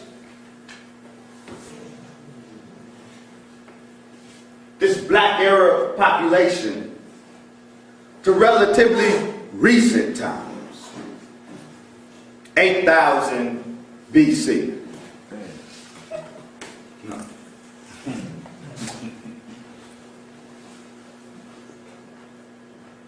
These black Arabs originated at a time when Arabia was still Northeast Africa. Encyclopedia Britannica says Western Arabia formed part of the African landmass before a rift occurred in the Earth's crust, as a result of which the Red Sea was formed, and Africa and the Arabian Peninsula finally became separated some 5 to 6 million years ago. Prior to 5 to 6 million years ago, the Arabian Peninsula, this is the Red Sea, plate tectonics separated the continent from the peninsula 5 to 6 million years ago. Before that, Arabia was Northeast Africa. And even today with the Red Sea, separating the two. Maurice Jotassi tells us, writing in the Annual Review of Anthropology, the Arabian Peninsula is today still the geological extension of Africa. Physically, the peninsula is a part of Africa. Landscaped by the same geological and climate processes as the Eastern Sahara and the Ethiopian highlands. In general, Arabia today is the continuation of the African system across the Red Sea. Understand this, the Arabian Peninsula was originally a physical part of Africa. As recently as 5 million years ago, where plate tectonics produced the Red Sea, separating the peninsula from the continent. What does that have to do with our discussion?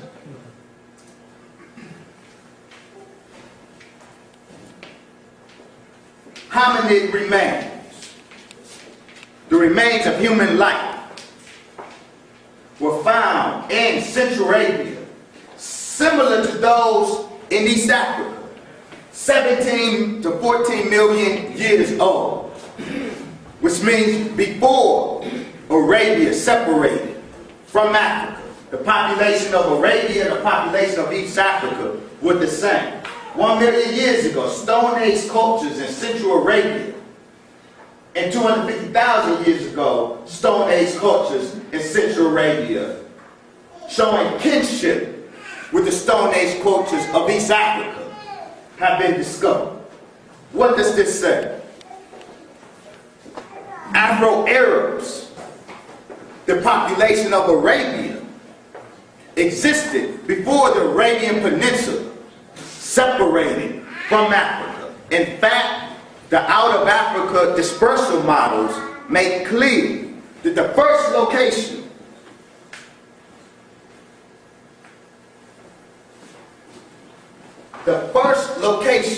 out of Africa that the out of Africa migrants encountered was Northeast Africa, what we now call the Arabian Peninsula.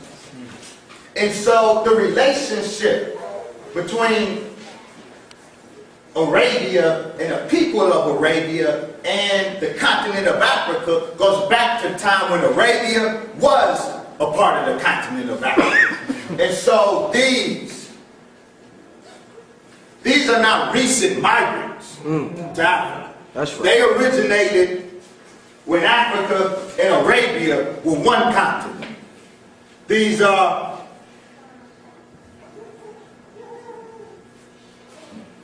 Afro-Arabs. This is critical. What we're talking about are Africans in Arabia. Like we talk about Africans in America, Africans in Papua New Guinea, Africans in Brazil. We're talking about Africans in Arabia.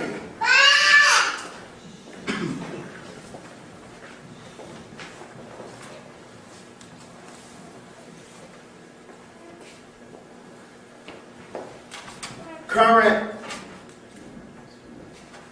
Muslim Arab ethnography, the writing of the ethno-history of Arabia, details, names 12 tribes, original tribes of Arabia.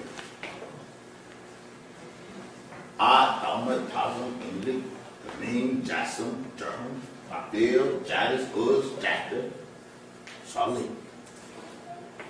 We learn that the Mahra of South Arabia are the descendants of the tribe of Ad. One of those original 12 tribes of Arabia, when Arabia was Northeast Africa. We're talking about Afro-Arabs. And these are the originators of Islam. These are the bringers of Islam to the world. Now, in 13th century BC,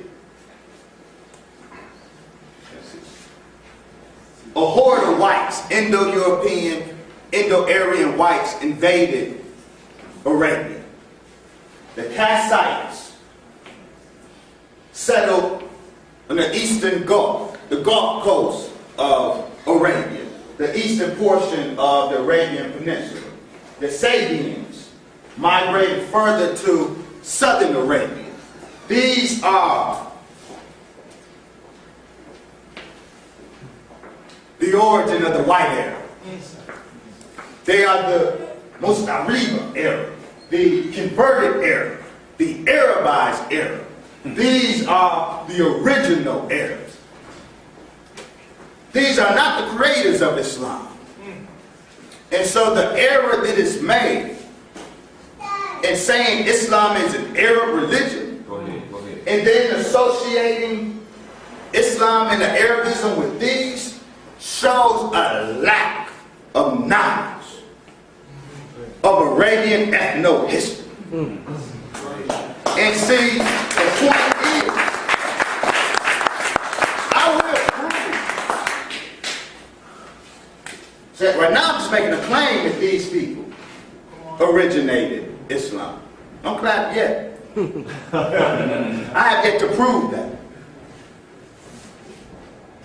But to associate Arabism with these, as is done across Afrocentric scholarship, even the great Chancellor Williams. That's right. Yes, sir. Who is not a ghetto scholar. Right, sir. He has good scholarship, Yes, sir. but he made an error. But his error is based on the limitation of the sources he had available to him at his time. There's no excuse today. That's right. To make this mistake is proof of a lack of familiarity with the subject of which we speak. I said Allah was as African a God.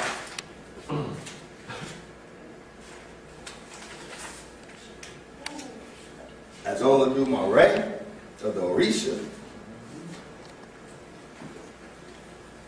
and as any other God on the African continent.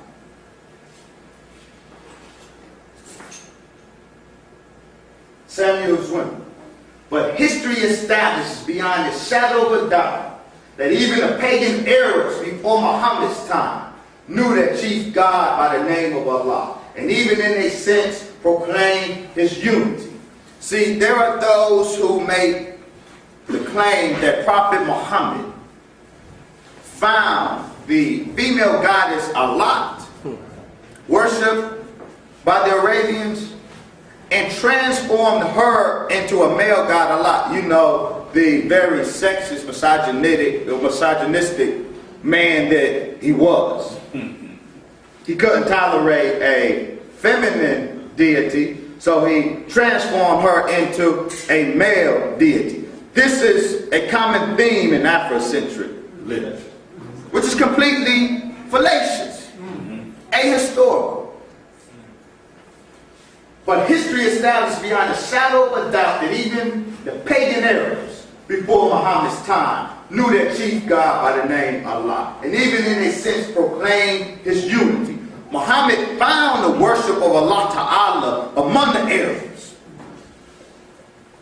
when he came of age. He did not originate that. 1,000 inscriptions dating to 500 BC found in North Central and South Arabia, in which we find the invocation of the God Allah. Oh Allah, permit me to accomplish salvation. This is 1,000 years before Prophet Muhammad is born. Oh Allah, permit me to accomplish salvation. Oh Allah, God without offspring. Oh Allah, guide me that I may attain prosperity. And Walter says Allah wasn't created until the 13th century. Oh Allah, God without offspring, knower of men. Get witness, Allah before Islam, printed in the Muslim world, 1938. But the question is, of course, the Gibeonites who produced these inscriptions, invoking Allah as God,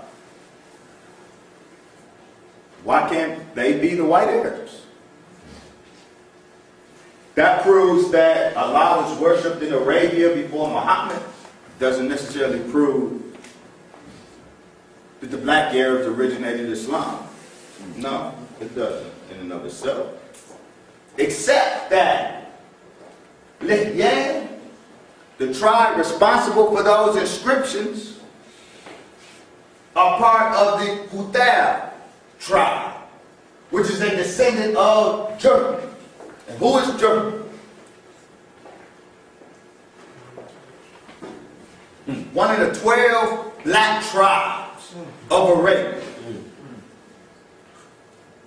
Thus, the Encyclopedia of Islam notes that their skins were black and shiny. These were black worshippers of Islam, of Allah, 1,000 years before Prophet Muhammad was born. These were the Afro-Arabs who worshipped Allah 1,000 years before Muhammad was ever born. St. Clair Tisdale, the original sources of the Quran, not only in reference to Allah Ta'ala and to reverence for the black stone in the Kaaba, but in many other matters also Islam has borrowed from the Arabs of more ancient times, the Arab Arabs. It is not too much to say that most of the religious rites and ceremonies which now prevail throughout the Mohammedan world are identical with with those practiced in Arabia from immemorial antiquity. These ancient Arabs used to make pilgrimage Hajj to the house, the Kaaba. The author claims that Ibn al-Arabi in the 13th century was the first to create the Hajj. These ancient Arabs used to make pilgrimage Hajj to the house, the Kaaba, and visit the consecrated stones and wear the ihram and perform the tawaf and run between the sacred hills and take their stand at all the stations and cast the stones at the double in the valley of Mina. The whole system of Islam was practiced by the Afro-Arabs thousands of years before the birth of Prophet Muhammad.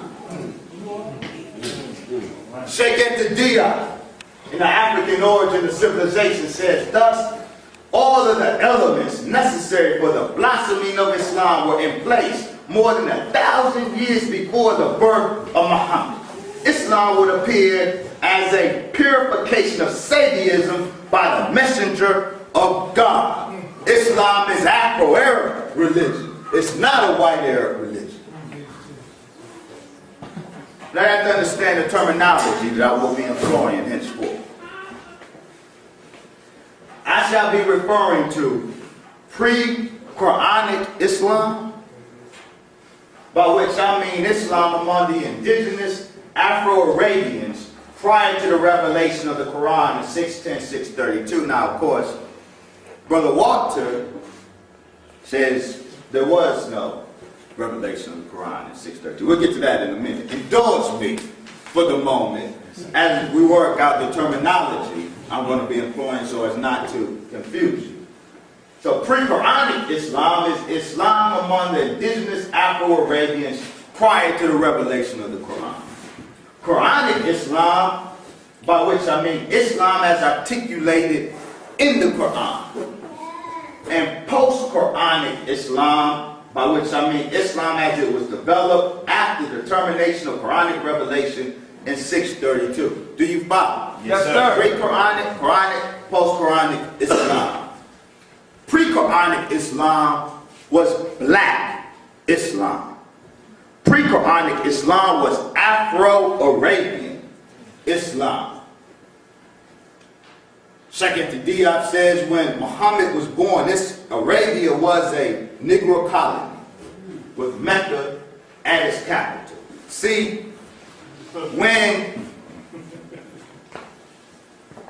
the white hordes entered Arabia in the 13th century, many of the Afro-Arabs migrated south. But not all of them. Northern Arabia at the time of Prophet Muhammad was home to two types of tribes. There's both the white Mustariba tribes, actually three types of tribes, I'm sorry. There was the Ariba tribes, a black tribe still in Mecca, still in the Hijaz area. And there were the hybrid tribes.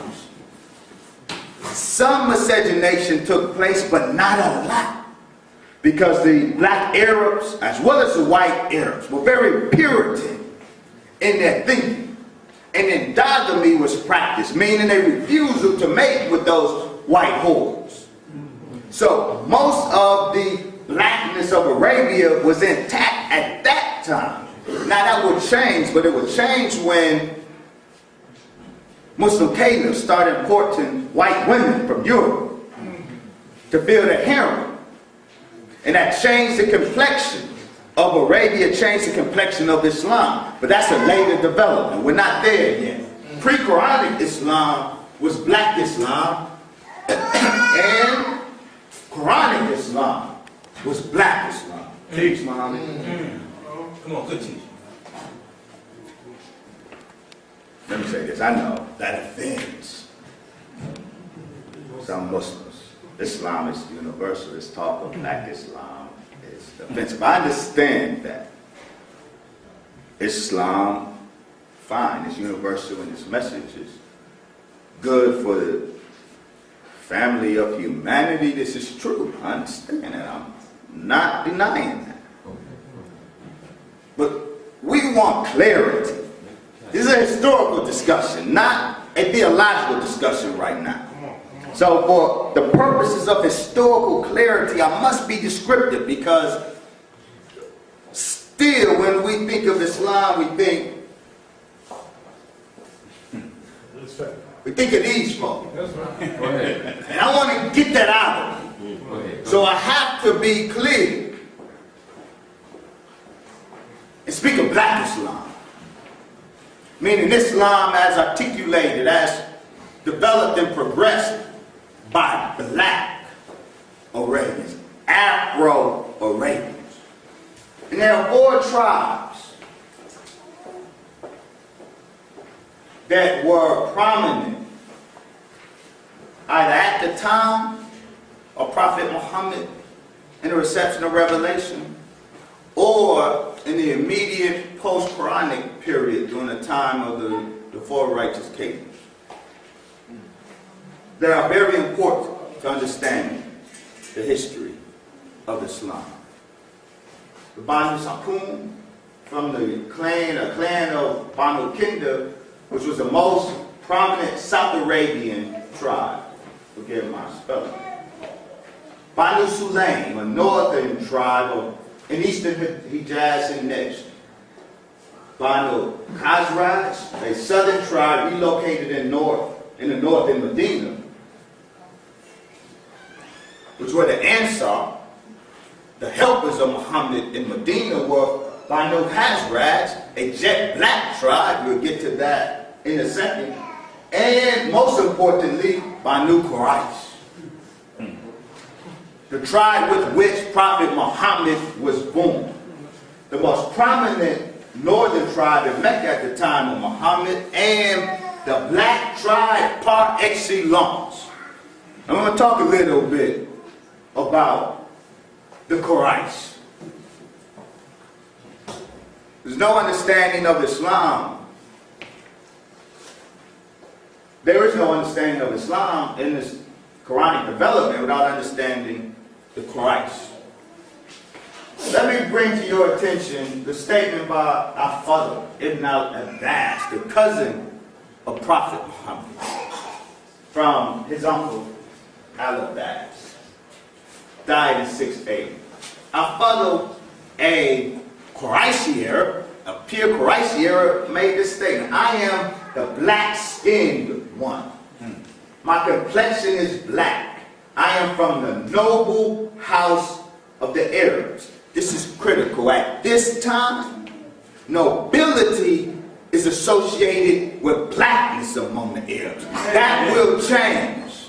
And nobility will be associated with whiteness, and thus we get the white Muhammad that Afrocentrists like to carve out as an indication of the whiteness of Islam.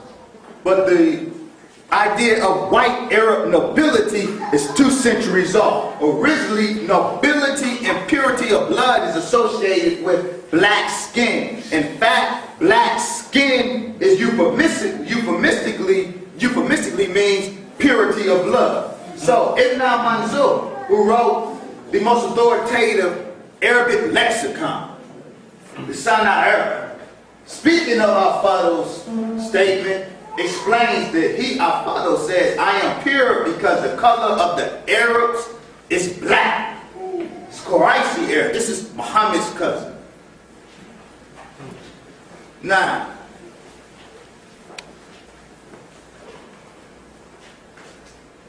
Muhammad's grandfather,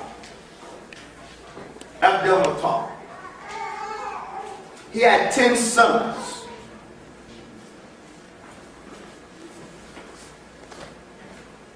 Some important sons are Abu Talib, the father of Ali, the patronym of Shiism, Abdullah, the father of Prophet Muhammad himself, Al-Abbas, the father of Al-Fadl. What else do we know about these 10 sons of Abdul Muttalib, the paramount Quraysh tribe? Al-Jahiz, a 9th century literary, speaking of the family of Prophet Muhammad, explains the 10 lordly sons of Abdul Muttalib, the Prophet's grandfather. The 10 sons were very black in color and tall.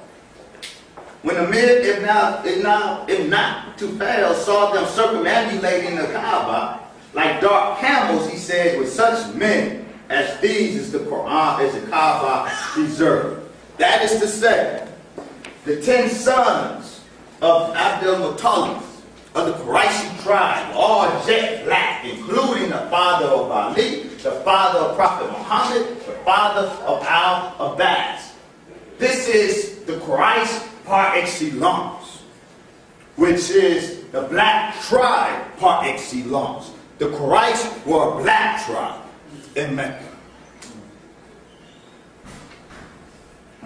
And the Quraysh in pre-Quranic times were known throughout Arabia as Ahlullah, the people of Allah.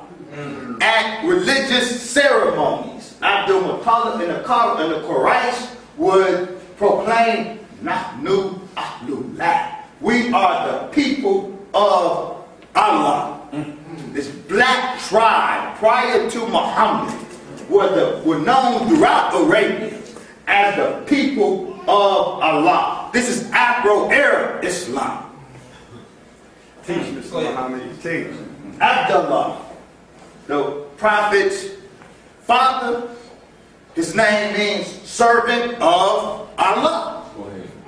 Before Muhammad was born, Muhammad's other cousin, Ubaydullah, worshiper of Allah, in Muhammad's family, there was black Islam. Now, you may rightly say, well, what was the need of the Quran?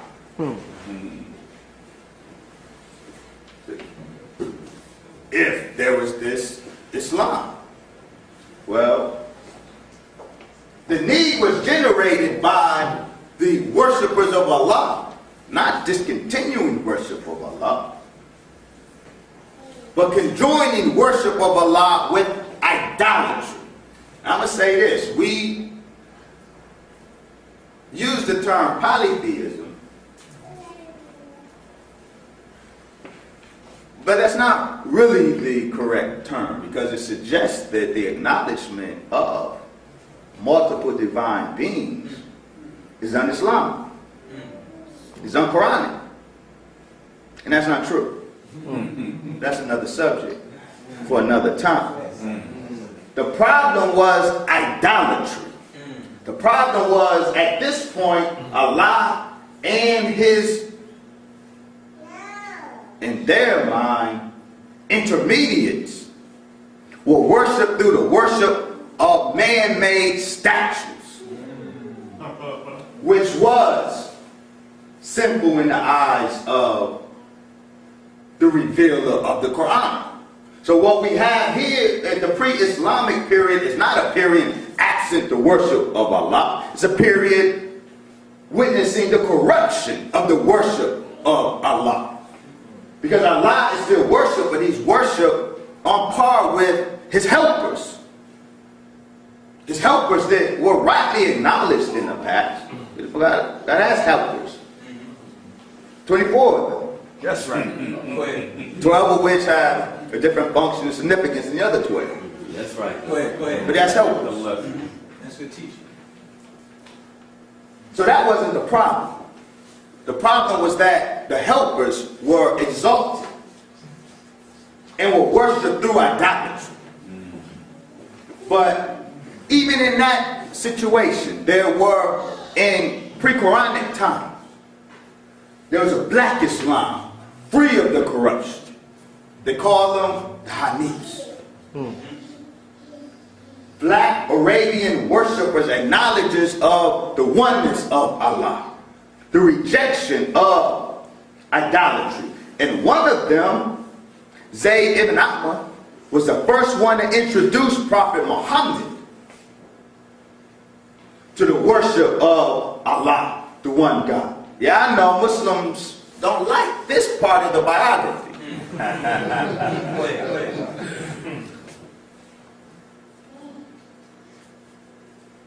And thus fabricate a biography. And in that sense, Brother Walter is correct in his rejection of the orthodox biography of the Prophet. It is fallacious. It is embellished. It is ahistorical. I'm sorry, I'm a historian of religion. It is what it is. But the mistake that Brother Walter makes is logical. So he's guilty of a logical fallacy. That because the orthodox biography is embellished, that means Muhammad never existed. It's a logical fallacy. We'll get to that shortly. Actually, we'll get to that right now. Go ahead, Lord. Did Prophet Muhammad exist? Brother Walter says there never has been a man of traditional Islam that ever walked the earth in human form by the name Muhammad, called the Prophet. Whoa, that's a big claim. I'm going to say this. Brother Walter was on the radio last week. TalkTainmentRadio.com. And our brother said, I will give $5,000. Go get that, brother. He's going to get his money? He's an elder. Cash money. Because this is impersonal. This is a hustle for me. Go ahead. But brother said, I will give $5,000 to anyone who can produce historical evidence that Prophet Muhammad lived. I can take my brother's money. Or at least call him to up it. But I respect Brother Walter. Don't make a mistake. This is scholarship and contention. It's not personal. That's my brother. I love him. I don't have a personal beef with him. This is academic. That's right. Go ahead. But it's also more than academic. That's right. Because this is about the intellectual and spiritual help of a people. That's right. And our people need a right teaching. And so when Brother Walter, Brother Phil, and others challenge the religious dogmatism fed to our people, they are right. I join them. But we can't replace one dogmatism with another. That's right. That's not edifying. We can't call the people to exchange one pious history for another pious history. That is, say, one fictitious history for another fictitious history. Brother says, Ibn al-Arabi is the real person whose biography and life was used to create the created creature, the Prophet Muhammad, for traditional Islam. So this is brother's claim. Muhammad never existed because there is no non-Muslim historical sources testifying to his existence. That two, the traditional or canonical biography is embellished and unreliable. And three, the fabricated traditional or canonical biography originated with the real biography of Ibn al-Arabi, who died in the 13th century.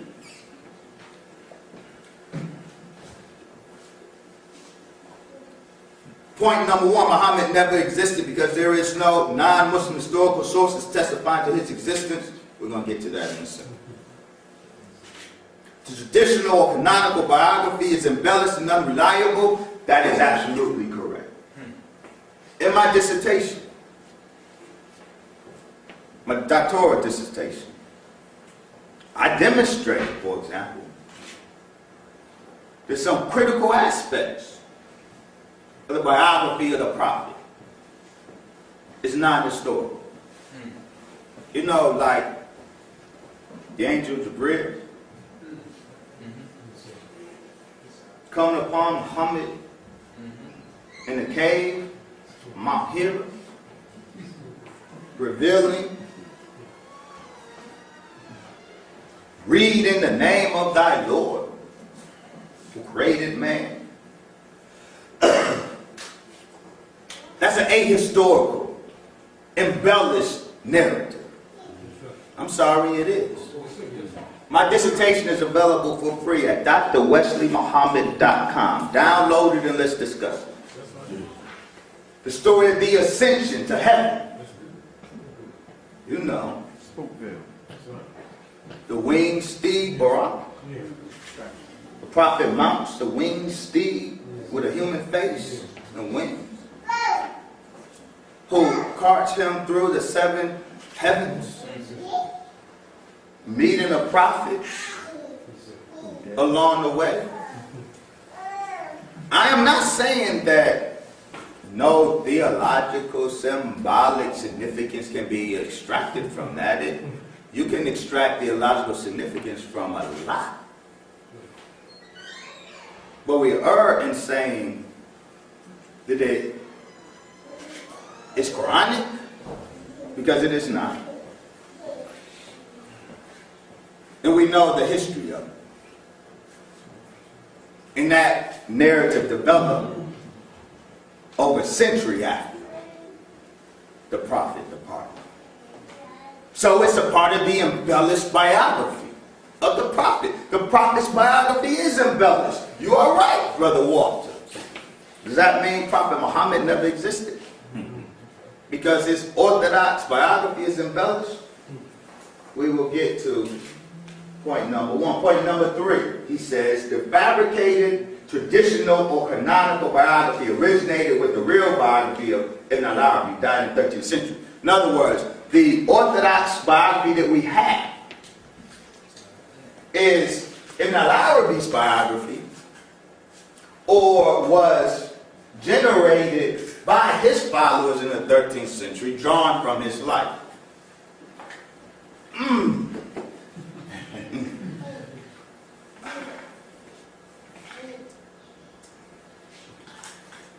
There's a problem.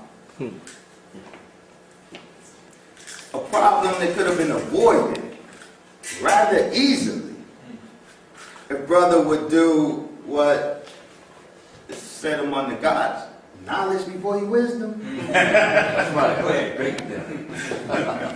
A cursory review of the literature would have made it impossible for brother to make that claim. You see, this right here is a series of the Messenger of Muhammad written by Ibn al-Ishaq. Ibn al-Ishaq died in 773. We don't have his seerah, his biography of the Prophet. This is the canonical biography of the Prophet. The embellished, not historical biography of the Prophet.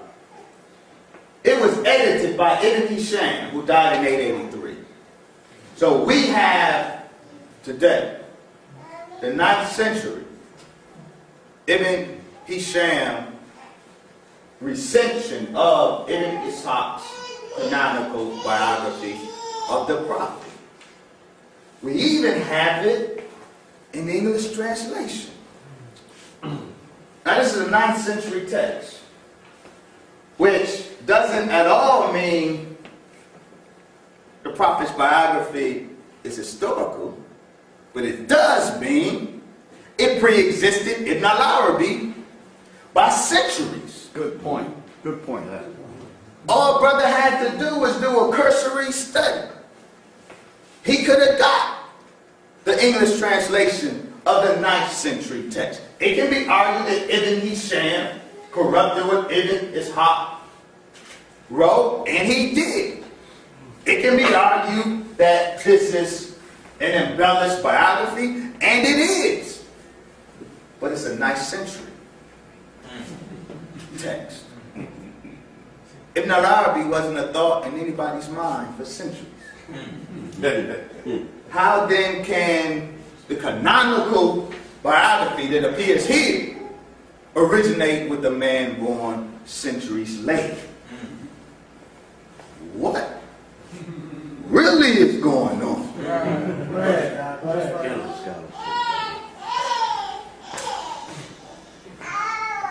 Brother says, I want to remind the reader that in the study of Byzantine history in era, 395 to 453, there is no mention of a prophet Muhammad, of Islam, or of Muslims. Presumably he means in non-Muslim literature. From the period 395 to 1453, there is no mention of a prophet Muhammad, Islam, or Muslims.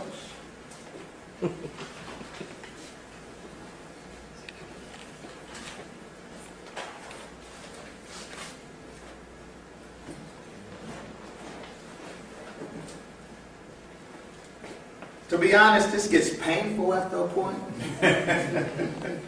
Because I do respect my brother as an elder, but being an elder gives nobody a pass. That's right. See, these claims and the errors, the error of these claims could have been avoided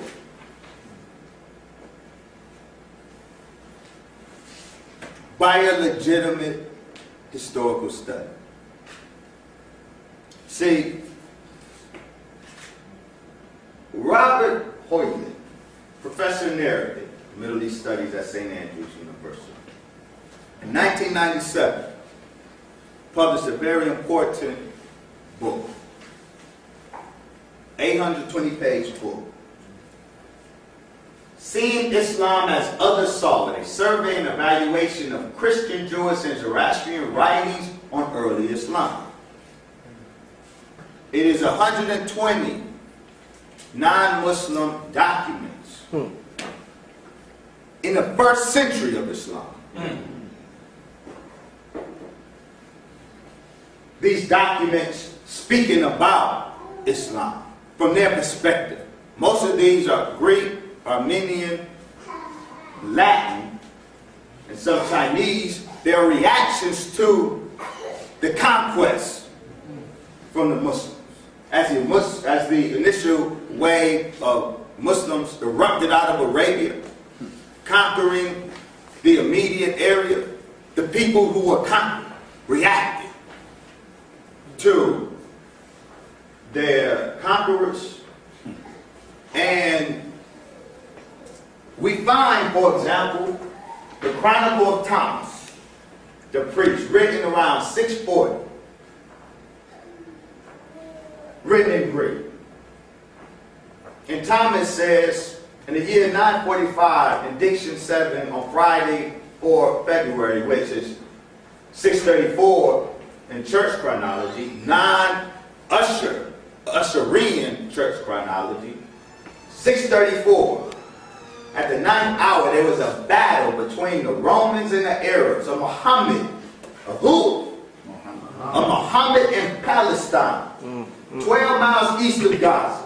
The Romans fled, leaving behind the patrician Reagan, whom the Arabs killed. This is a 7th century Greek Christian document talking about the Arabs as they invaded Palestine in a battle that took place by Gaza. It said this is a battle between the Romans and the Arabs of Muhammad.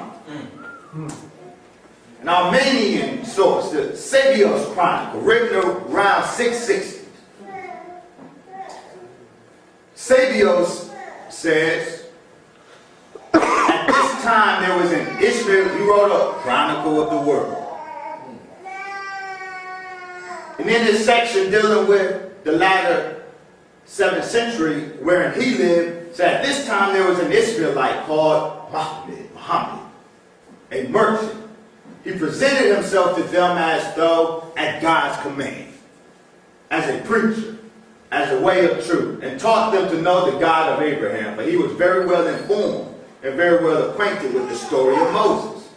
Since the command came from on high, they all came together at a single order in unity of religion, and abandoning vain cults, returned to the living God who had revealed himself to their father Abraham. It is a priest. Now, he has some very, don't be deceived by the friendly tone of this passage.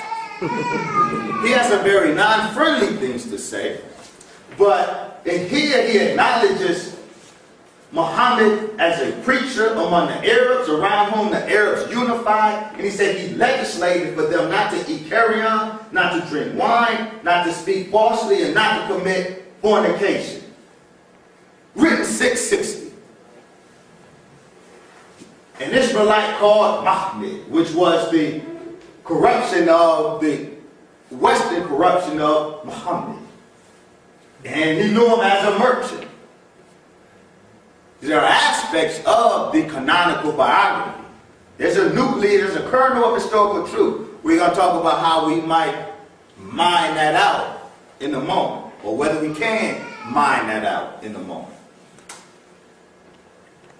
Not only are there non-Muslim 7th century literary documents attesting to the existence of this Muhammad, this prophet among the Arabs, but there's physical evidence in the form of epitaphs, inscriptions written on tombstones.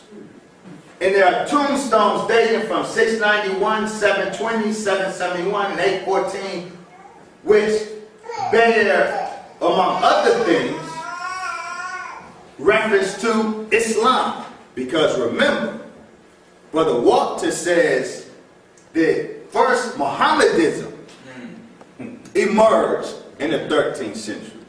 And it wasn't until centuries later where it became Islam. And he says that there is no mention of Islam or Muhammad in the Byzantine era, 375 to 1453. But look, Holding says of these 4 epitaphs, the term Islam features in inscriptions from a very early date, but its nature or content is never explained. it is simply stated that, quote, religion with God is Islam. Find that on this inside inscription of the Dome of the Rock, 691. Or, quote, our religion is Islam, an inscription on the Mosque of Medina, inscribed 706. My religion is Islam, an epitaph for Jabal Usais, who died in 737. Hoyland says, one thing is clear, however, namely that Islam is closely connected with Muhammad. It is the religion of truth entrusted to him by God. It is what he guided his community to and what he described. And a game changer. See, this is a coin issued by the Umayyad Caliph Abdul Malik, who reformed the coinage of Islam prior to his reform movement of the late 7th century. Islamic coins were simply the coins of the lands that they conquered. So in Byzantine lands, Byzantine coinage was continued. In Sasanian or Zoroastrian lands, Sasanian coinage was continued. But Abdul Malik, in the late 7th century, reformed the coinage, issued Islamic coinage, took the Byzantine or Zoroastrian gods off the coin and replaced them. Now, I need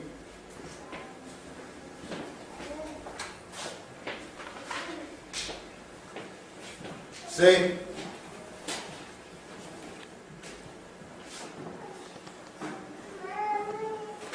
Muhammad Rasul Allah. Muhammad is the messenger of Allah.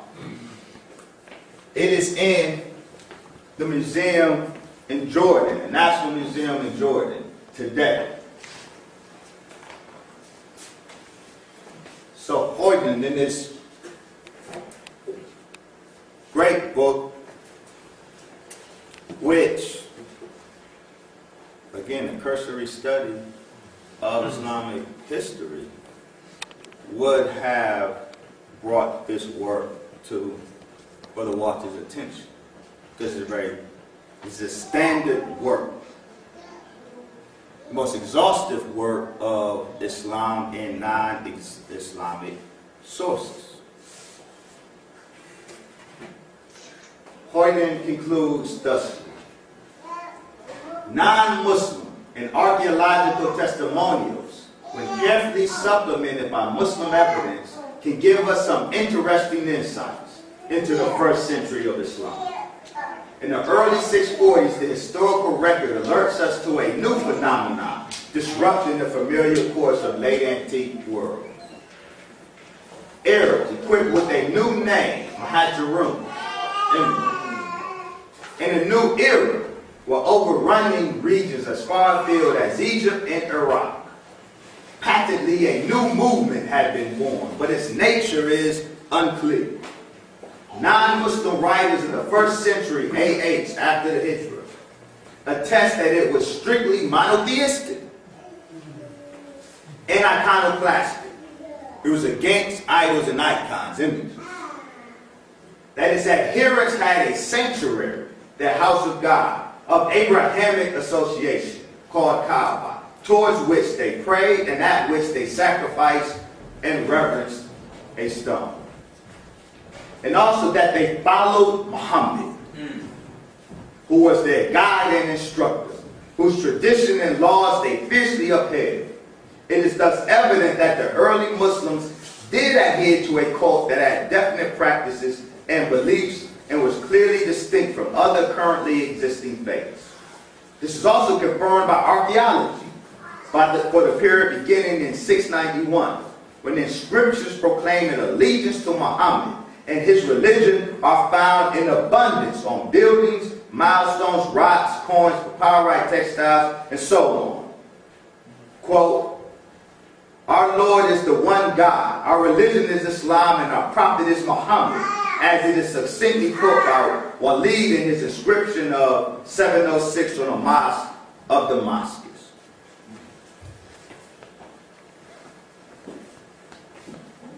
I can call, brother, to get my $5,000. Go ahead. Get that stimulus package, bro.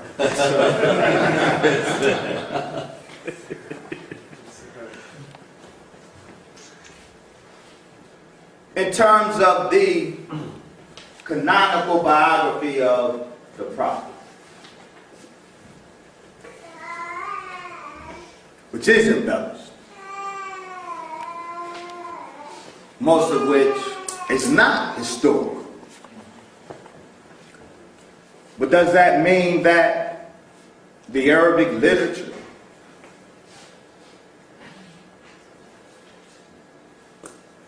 is unable to tell us anything about the prophet?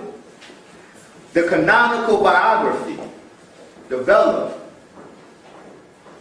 around the late 8th, 9th century. Can we get behind that orthodox development in the Arabic literature? Actually, we can. See, I want to say this.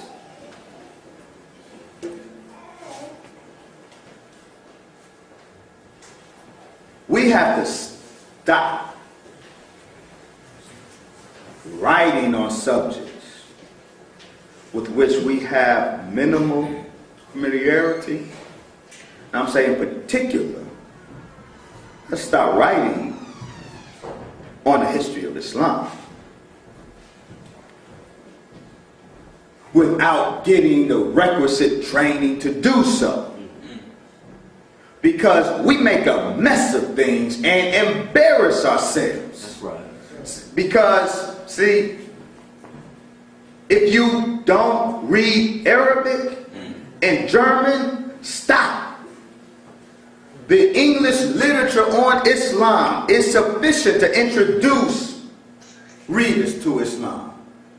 It is absolutely insufficient to qualify one to write on Islam.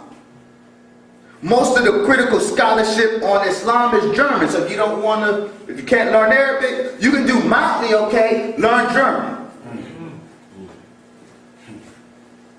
Even with the knowledge of Arabic, you need to know the German. Because the critical scholarship is done in German. But without those critical tools, you need to stop writing history of Islam. You can't write the history of Islam adequately without those tools, because you can't write the history of Islam without being able to engage the primary sources. And there are so many of our black scholars writing on Islam. Go ahead. We need to stop that. I'm sorry, stop. Come on. There are many subjects that we can write on, but if you are not qualified to engage the primary text Go ahead. in the relevant critical scholarship, leave it alone. Write about something else. Go ahead. Get that $5,000. Gregor Schober, professor of Islamic Studies, University of Basel, Switzerland. He has demonstrated,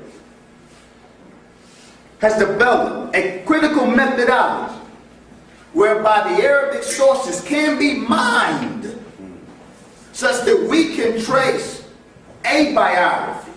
Whether it's the biography or not is yet to be determined, but we can trace a biography going back to the 7th century, which means it gets us around the orthodox biography of the late 8th, 9th century by 100 years.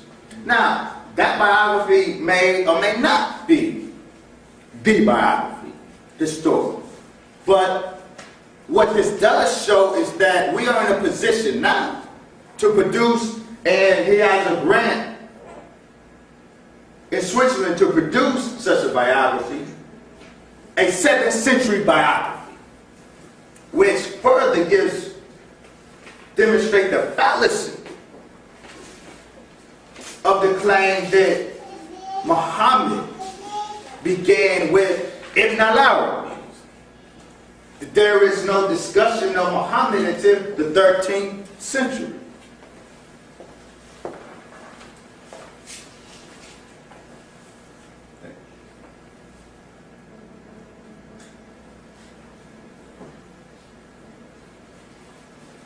Even some black scholars that I admire,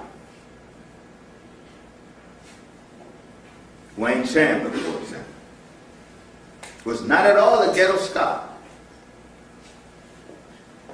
He's a good scholar.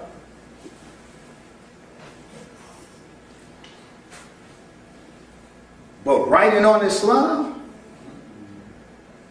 without the requisite skills, see, it's like me entering the academic medical discourse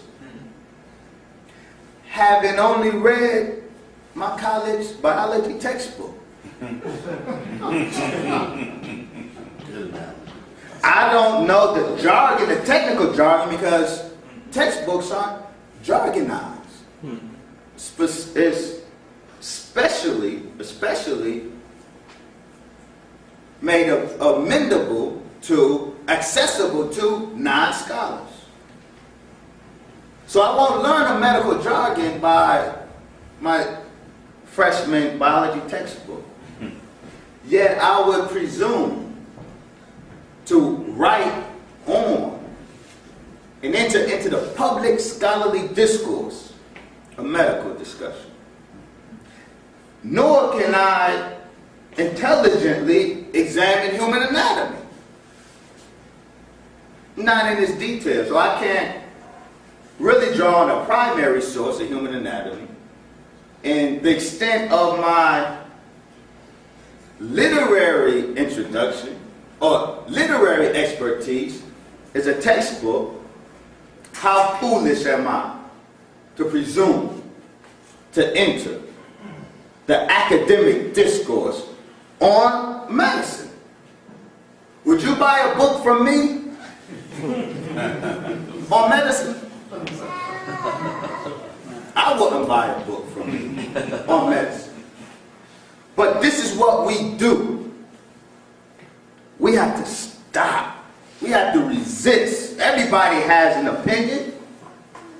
But damn, everybody don't have to put every one of our opinions on paper and enter it into the public discussion.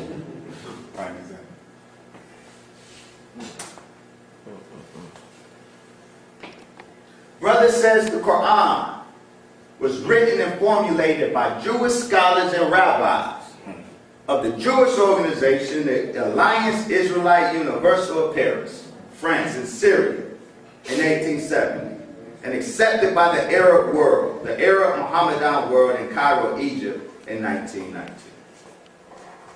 There's no Quran before these Jews formulated it in 1870. That's what our brother said.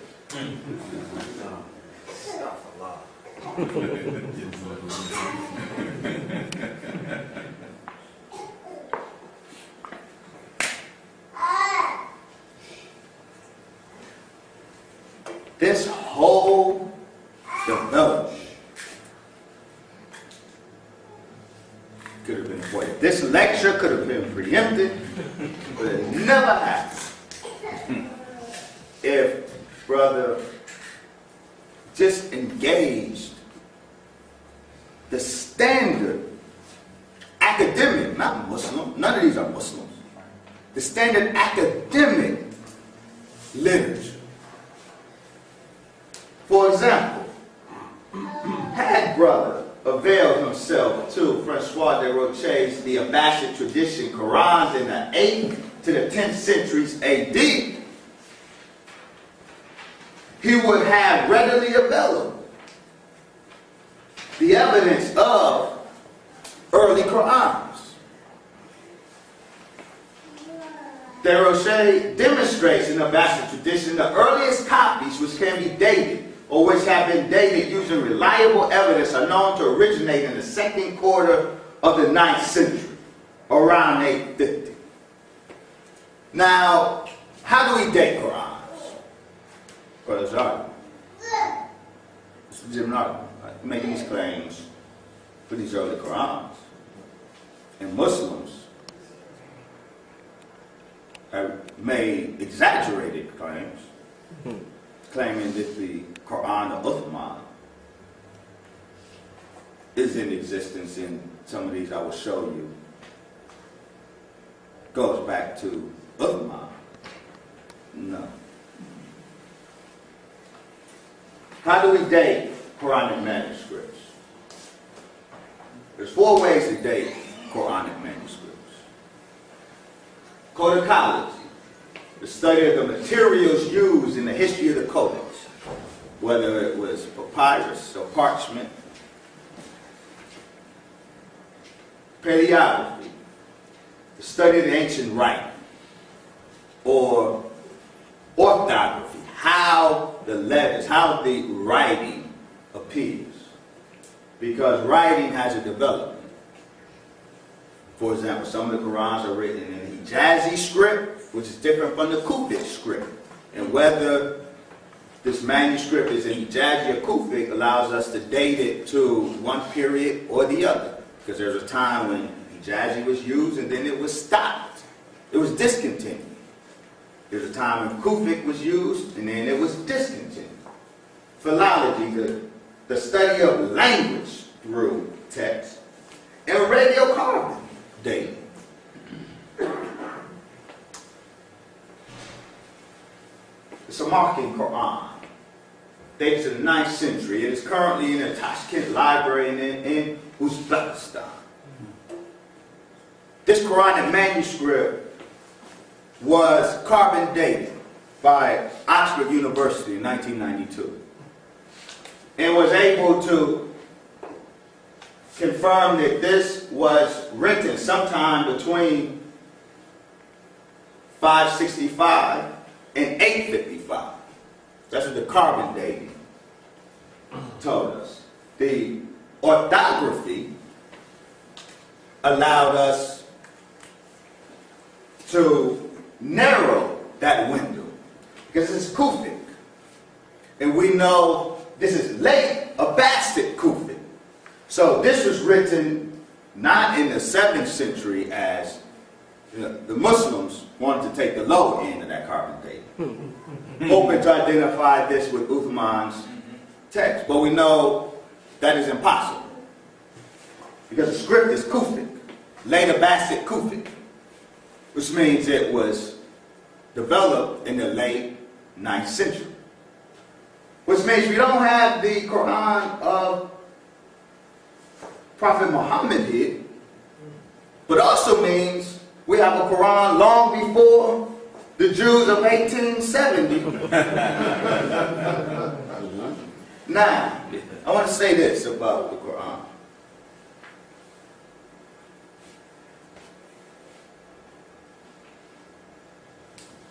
See,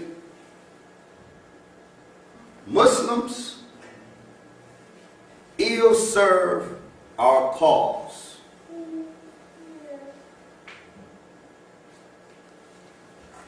by distorting history. It makes you, so I'm speaking right now as a historian of religion, makes you easy targets. See, Brother Phil said Islam is on the block. Phil isn't qualified to really bring it to Muslims because, he's offering a fictitious history. They offer a fictitious history. And their fictitious history is easier to document. Because Phil's and Walter's fictitious history is so imaginative. Comic book. Comic books. And he accuses me of resorting to faith-based scholarship. No, what I say is a challenge to the faith of many Muslims. because it does not behoove us. Well, let me say this. No. That is not the Quran of Uthman. We have to show, speaking of Muslims in the Nation of Islam, or whatever, under whoever's leadership, or Muslims in some way, shape, or form affiliate themselves with the teachings of the Honorable Elijah Muhammad.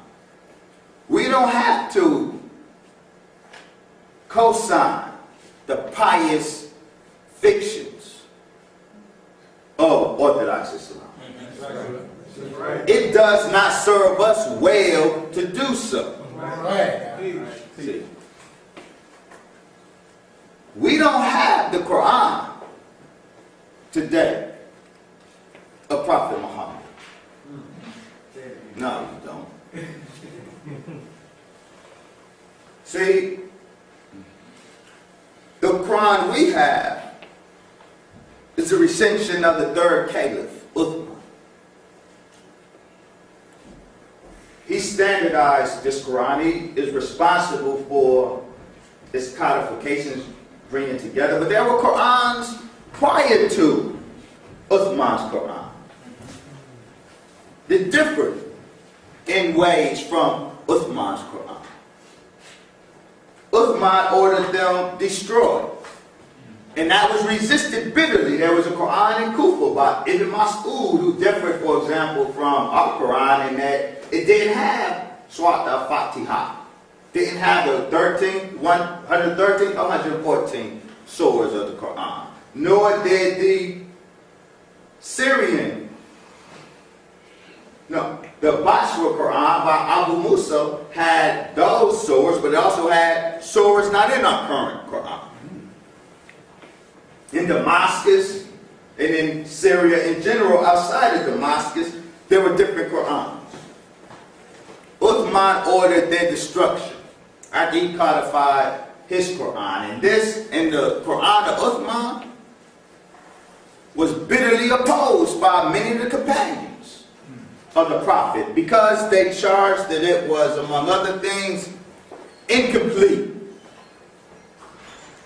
As-Suyuti reports from Ibn Umar, the son of the second king, none of you can say, I have the whole Quran. What does one know of its totality? Many passages have disappeared from the Quran, but one should say, I have what we know of it. This is important. I say this to Muslims. See, the revelatory template presented to us by the Honorable Elijah Muhammad can accommodate this historical data. We don't need to get bent all up out of shape because we learn the Quran that we have is incomplete. If you're an Orthodox Muslim, yeah, you justifiably get bent out of shape. Because your revelatory paradigm can accommodate empirical data like this. It's a pious fiction. So yeah, you have some decisions to make. But Muslim affiliates of the teachers of Honorable Elijah Muhammad, we don't have to make that decision. The decision between dogma and documentation. Because the revelatory template provided by Honorable Elijah Muhammad can accommodate the historical data. The Uthmanic Quran that we have today, one of the differences between the other variants is how certain words were pointed and vowed, which means how certain words were read. I want to cite one example, which is an ironic example, but which is important. See, Phil and them can't accuse me of Muslim dogma. This is who's doing faith-based scholarship.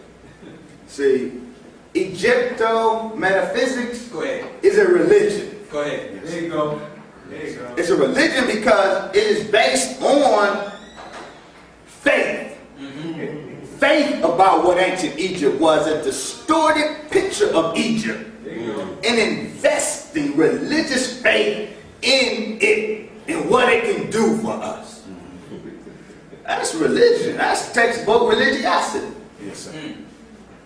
Distortion of fact, the investment of faith in that distorted image, clinging to it in spite of the evidence.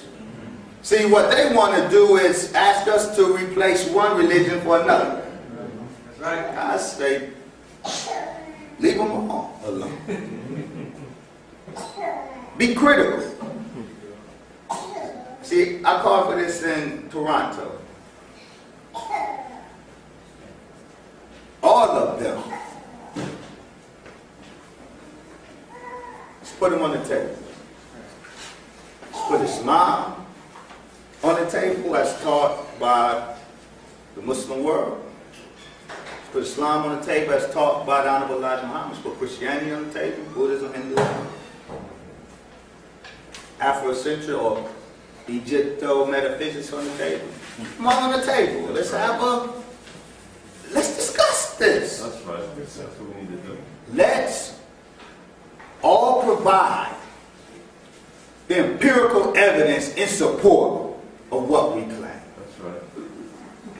And see who the last Mohican will be. When the dust settles and the smoke clears, whose claims have the greatest amount of empirical support? Let's do it. I promise you, Muhammad is the last Mohican. Go ahead, sir. Go ahead. That's right. I offer this, I suggest this to any community organizers. A great conference, from my perspective, would be Brother Phil, Brother Walter, myself, on the value of Egypt. See, in a sense, Brother Phil and Brother Walter are strange bedfellows. Because Brother Phil has a Kemetic university, and through which he teaches Medunetta. Brother Walter says Kemet was never a designation for Egypt, and that Medunetta has never been deciphered. So if it's never been deciphered, you can't teach Medunetta. So Brother Phil and Brother Walter fundamentally disagree on Egyptology. So let's bring us together. See, I want to make my contribution to the public discussion on Egypt. You guys hear me? Yes, sir. And I will offer that ancient Egypt was great. Ancient Egypt is a critical, indispensable piece of the puzzle of truth. It is not the truth. It is a critical piece of the puzzle of truth. Just as critical is Sumeria, the civilization and theology created by the Afro-Sumerians. Yes, sir. Egypt is not more important theologically in Sumeria. The Indic text of ancient India All of these are critical pieces of the puzzle of truth. And I will argue that Sumeria is great, Sumeria is dead. Indus is great, Indus is dead. Ancient Egypt was great, ancient Egypt is dead. But I will argue that the closest living example that you will get to the wisdom of the ancient Egyptian mysteries is the supreme wisdom of Master Farad. That is my friend. The community organizer. Come on, God. Set it up. That's what I'm talking Surah Al-Ahzab, 33rd chapter. Muhammad was not the father of any of your men, but messenger of Allah and the seal of the prophets. A very important Quranic text, especially in the context of intra-Muslim discussion. This passage is routinely cited by Orthodox Muslims against the Nation of Islam, who claim that the Honorable Elijah Muhammad is the messenger of God. The argument is that no, Prophet Muhammad was the seal of the prophet, therefore there was no revelation, no prophecy, no messengership after him. Well, the term seal of the prophets can read Hatim or Hatim an-Nabi.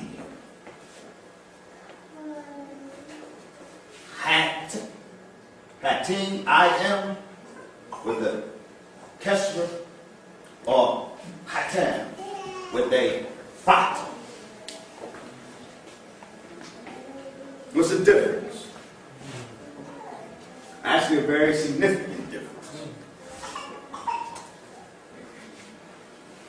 Abdallah, the foremost Kufan grammarian, said, Al-Hatim, I-M, is the one who seals or closes the prophets. Hatim or Tim means no more prophets, no more messengership.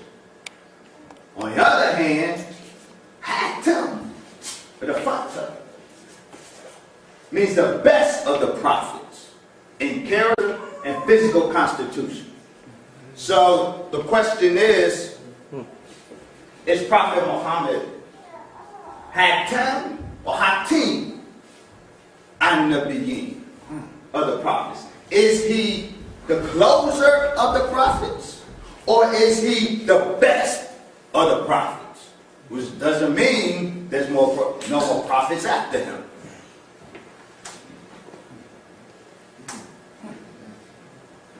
The irony is, our Quran, Uthman's Quran, says, well, Hatim an-Nabiyyin. And he is the best, he is the best of the prophets. That's actually what the Uthmanic Codex says. But that's not how we read it.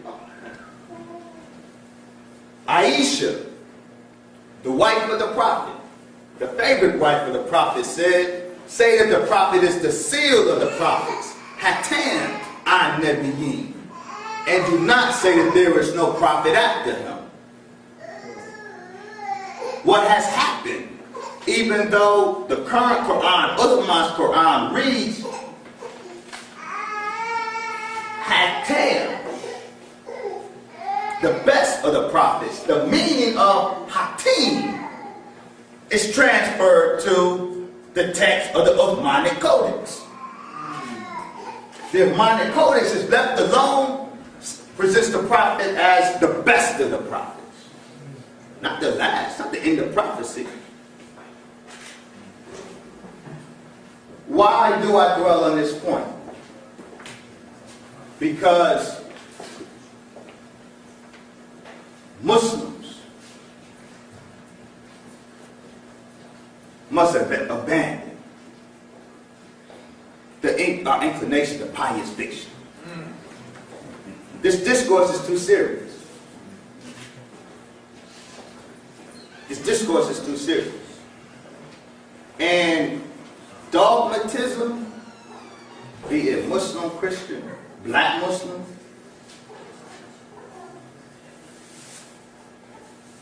will continue being under attack. And you have no leg to stand on. Because this is an age of cynicism and skepticism. That's right. Yes, sir. It's also the age of abundant source access. This is a day where, in truth, things will be clarified. We're in a better position today than in times past. What time is it? It's 7 o'clock. My apologies.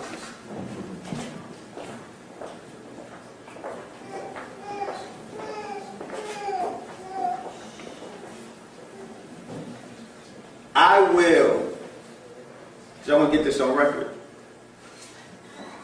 My team, how are you? Fine, sir. I will continue to as the last one. If you have to leave,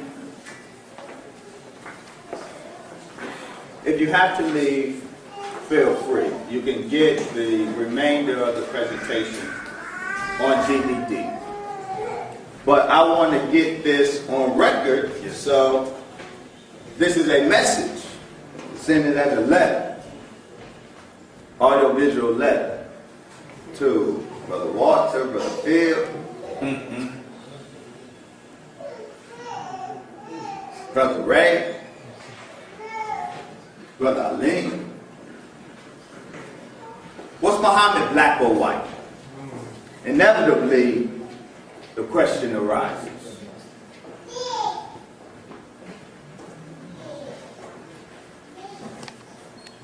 J.A. Rogers' Sex and Race, published in 1941, says, Muhammad himself was to all accounts a Negro.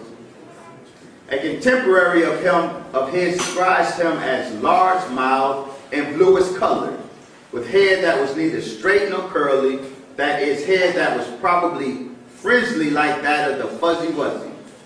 Bluish also happens to be the precise color of certain very Negroid natives of the Sudan. Muhammad's mother was also African. I quote this because our brother J.A. Rogers, who was an intellectual powerhouse, was wrong. And his errors here indicate that even with the best intention, without being able to access the relevant materials, you just get it wrong. We get it wrong. See? Brother Joe may say mistake. He encounters a description of Prophet Muhammad as bluish color. And he assumes that it means what it means in the Sudan. And what else, blue, black. Right. He got this description, he quotes David Margalillo, his book Muhammad and the Rise of Islam, who quotes that description of Prophet Muhammad. Margalillo quotes Ibn Hanbal's Musnad and Al-Bukhari's Sahih Hadith collections.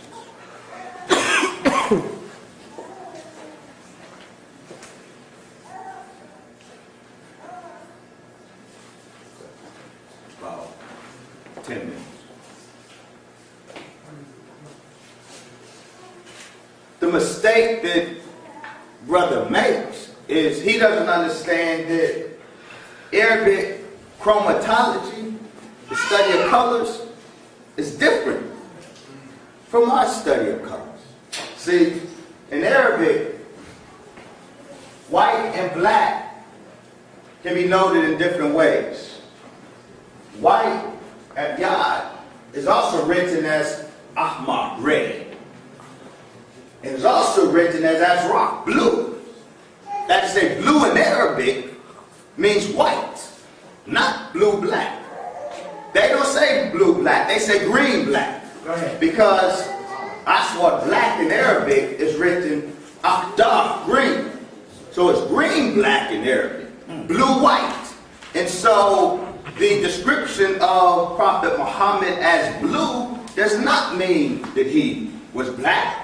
That particular description described him as white.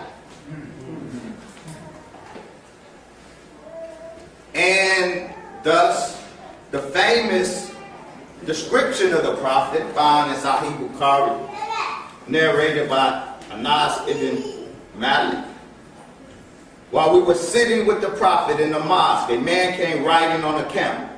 He made his camel kneel down in the mosque, tied his foreleg, and then said, "Who amongst you is Muhammad?" At that time, the Prophet was sitting amongst us, his companions leaning on his arm. And we replied, "This white man reclining on his arm." Also narrated by Abu Hurairah, says Prophet Muhammad was a medium build, closer to being tall. His skin was extremely white, his hair was black. Case closed, huh? Nope. Okay, we got Bukhari, he's white. No, case is not closed.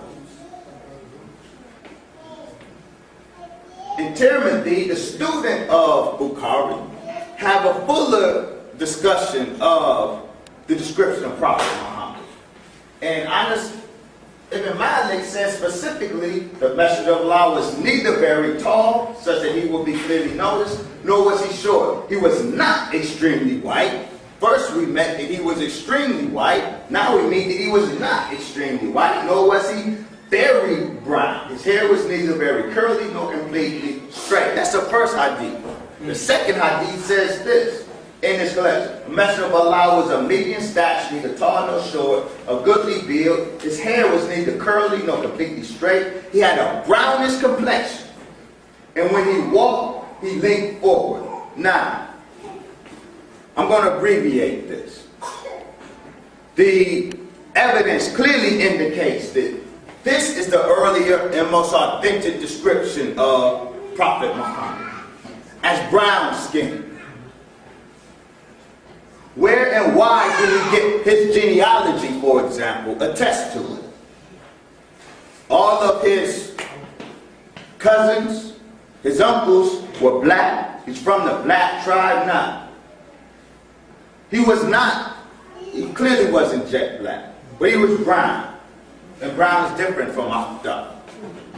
It indicates dark skin, but not the jet black that the Arab, Ariba Arabs were. So where do we get this description of Prophet Muhammad as white? And why has it been privileged?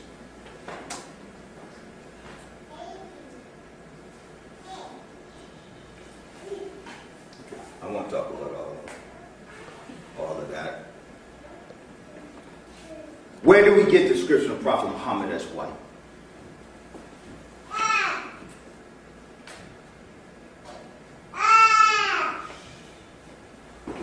Post-Quranic Islam, in its first 100 years, was black. I call attention to Brother Wayne Chandler's article, Ebony and Bronze Race and Ethnicity in Early Arabia and Islamic World, in Van Serling's book, After the Presence in Early Asia. I say this now, and I must make it clear. I greatly respect Brother Wayne Chandler. I respect his scholarship. Wayne Chandler is not a ghetto scholar. He is a good scholar. But this particular article on Islam further proves the danger of treading in those fields, those waters, of writing Islamic history without being able to access the necessary sources to responsibly do so. Brother Wayne Chandler argues and tries to make the case that the Umayyad dynasty, the first dynasty, post-Quranic dynasty of Islam, went from around 670 to 750. Was a white dynasty. It was white Islam, but the dynasty that overthrew it in 750, the Abbasid dynasty, which was itself destroyed in 1258, was a black dynasty. And he makes this claim because the Umayyads wore white garb and the Abbasids waved a black flag. That is very wrong. And I'll make the point because it's critical to get that right. It is very critical to get that right, to understand the relation of Islam to black people, which is a key point of the platform of the Afrocentrics. The fact of the matter is, the Umayyad period was, the Umayyad dynasty was a black dynasty. The Quraysh, it was a Qurayshi dynasty. And black was beautiful. I say that, I'm not being sloganistic. For example, two particular Muslims from the Banu Sulaim, a jet black tribe, Umar had to exile, the second caliph had to exile them from their homeland, from their home cities, because their beauty caused so much ruckus in the city. So they had to be exiled to keep things calm. The famous story of Aisha, who was charged with some infidelity. It is said that, you know, there's a caravan and the caravan was leaving and Aisha noticed she dropped the necklace and she went back to get the necklace, but when she came back, the caravan was gone. So there was a young man. All the chronicles stressed the fact that it was this young, handsome man who was there. He had a horse. He gave her a ride back. And rumors spread that some infidelity took place. The Quran vindicates Aisha. But the important thing is that all of these early chronicles stress how handsome this young man was. Well, that young man was from the Banu Sulaim tribe, the jet black tribe. He was part of this jet black, beautiful Arabism. Because see, in Umayyad times, black was beautiful. Nobility was blackness. But that would change with the Abbasid period, because the Abbasids were ushered in under the Persians. These weren't, while the Umayyad period was an Arab dynasty, the Abbasid dynasty was largely a Persian dynasty. And Persians are not Arabs. Persians are Aryans and very hateful of blacks. And so the early description of Prophet Muhammad as being brown-skinned in the Abbasid period was changed to he was white. Because white nobility now is associated with whiteness. Why is this important? Because the issue of slavery in Islam is important. Because slavery was an Abbasid, African slavery was an Abbasid phenomenon.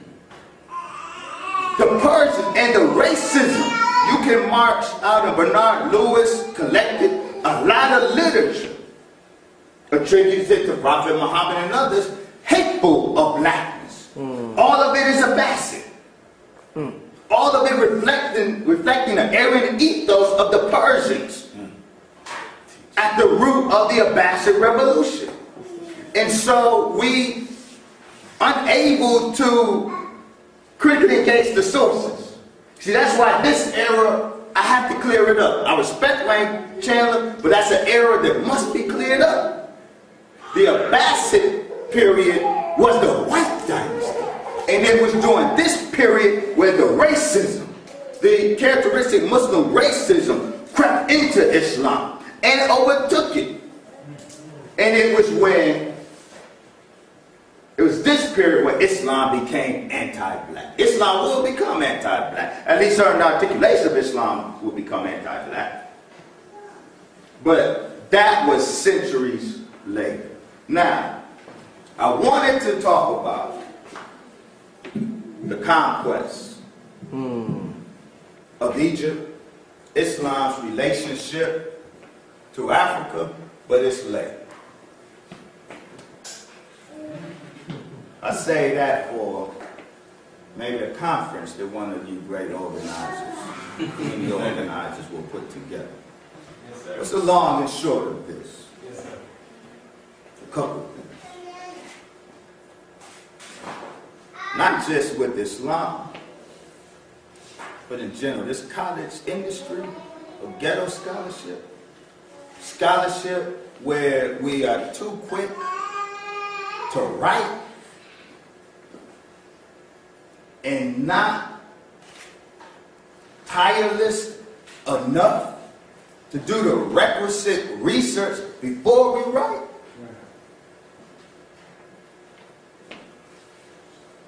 You gotta let that go. Because we will be embarrassed by the creative scholarship that's based more in creative imagination, the critical engagement of source material. We gotta stop that. And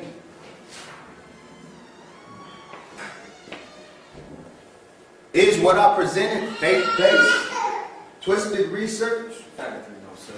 You be the judge.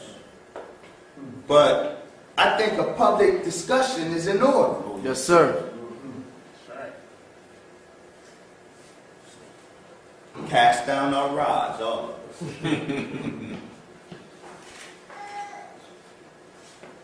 And see what's what. This feigning scholarship for the purpose of seeming big, hustling knowledge. We gotta stop. Making our intellectual space the new corner that ill serves the intellectual and spiritual health of our people. It's sticking pins in the mind of our people. And if you, like me and many of us, are really committed to the uplift of our people, then we need to make sure that what we feed our people is as close to truth that we can possibly get it. And that means we are less imaginative with what we feed our people. Just because, the more exotic you sound, the more followers you get. That's why it's a hustle. So we spin the most exotic madness because we know we gullible Negroes today. Go ahead. We like the exotic, don't care where you get it from. That's why we don't ask. Because subconsciously we know we're not going to get an answer we like. So we don't even ask. We like the exotic and we spin the exotic. I will open it up. Well, the thesis, final point. Islam is a black African religion. Yes, sir. I want to end on this note. Prophet Muhammad, I promise you, this is the last one I will press. Prophet Muhammad, peace be upon him. There's a hadith. He's talking with Abu Bakr. And he says to Abu Bakr, I had a dream last night. I saw black sheep. And I saw white sheep. And the white sheep outnumbered tremendously the black sheep. Prophet Muhammad asked Abu Bakr, what does that mean? Abu Bakr said, The black sheep represent the Arabs who were first called to Islam. The white sheep are the Hajjam, the foreigners, who came to Islam later, but they so outnumber the black original Arabs that people have forgotten that Islam first came to those black Arabs. That is exactly the situation today. Now, in a brief time before we get kicked out, I will bring Brother Michael on. If there is time for question and answers, I would love to entertain them. So, brother, where are we at? Well, you come and you tell us where we're at. Go with it.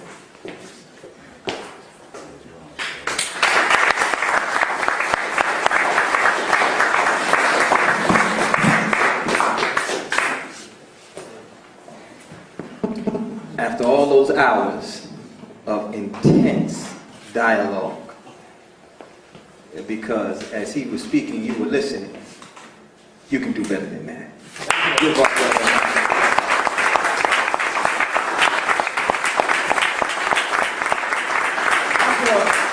I'm going to say this, because this is not an easy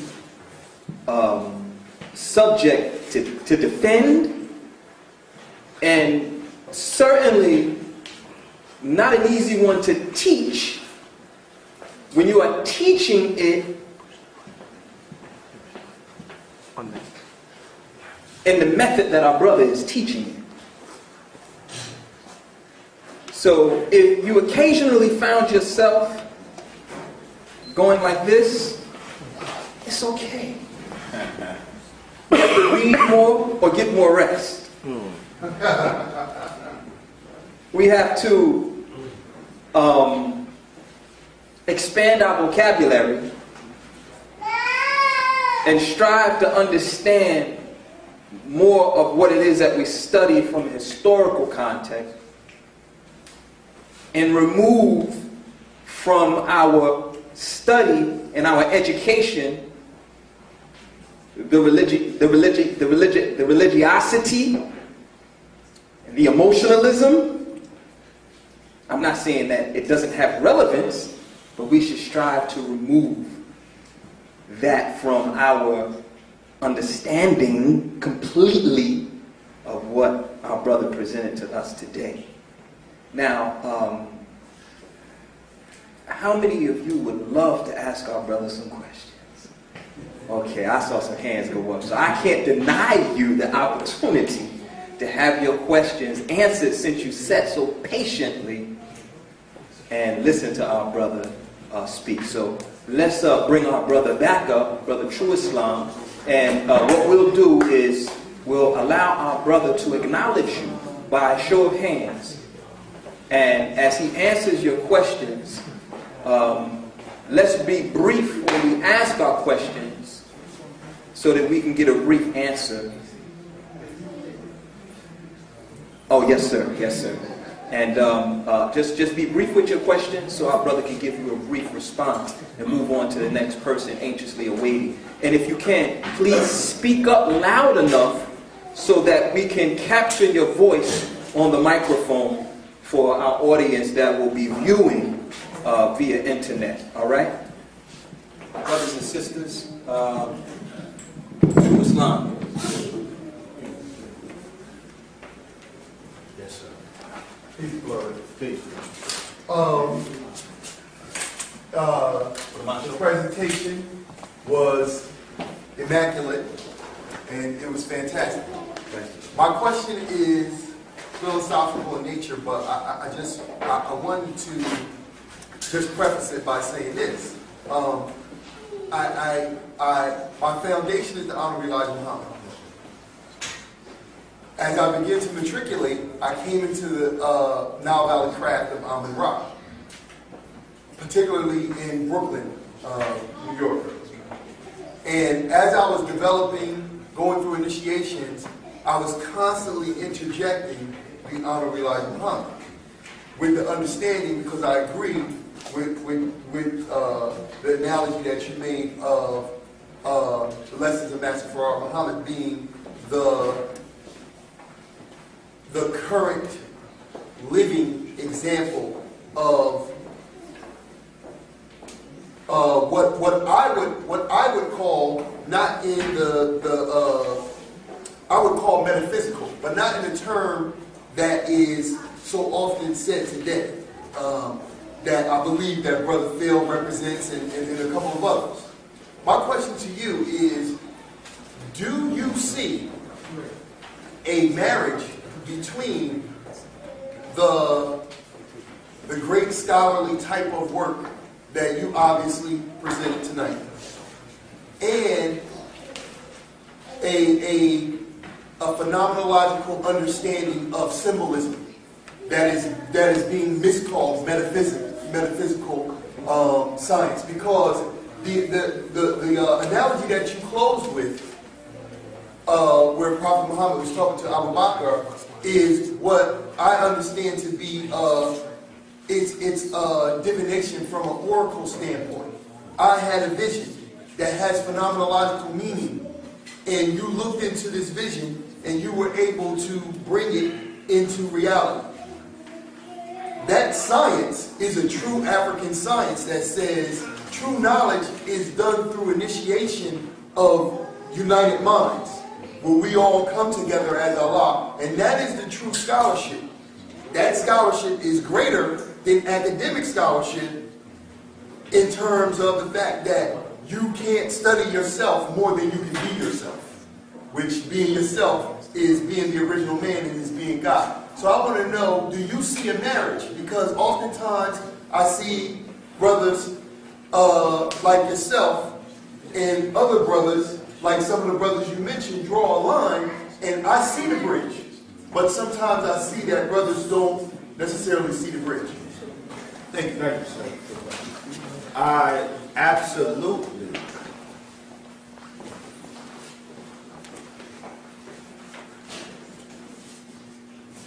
agree that the empirical is not the highest demonstration of truth. That the greatest truths can't even be empirically demonstrated. Yes, sir. I also agree that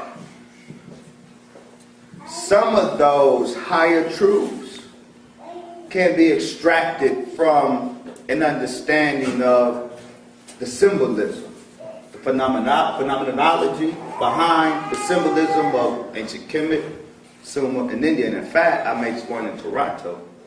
I'm absolutely convinced that you can't understand ancient Kemet. Brother Phil refers to himself, Brother Bobby and others, as the code breakers. You can't break the code of ancient Kemet, the symbolic code of ancient Kemet, without putting Kemet in conversation with the Sanskrit of Indus Valley in the cuneiform of Sumer. This is a phenomenology that in order to break the code, you have to be conversant with all three traditions. So if all we know is we think we know the meta-netta of ancient Kemet, if we can put the symbolism of ancient Kemet in conversation with the cuneiform symbolism or the Sanskrit symbolism of Egypt, we have not broken the code. I do see that the higher truths will be extracted from the symbolism. But I also know that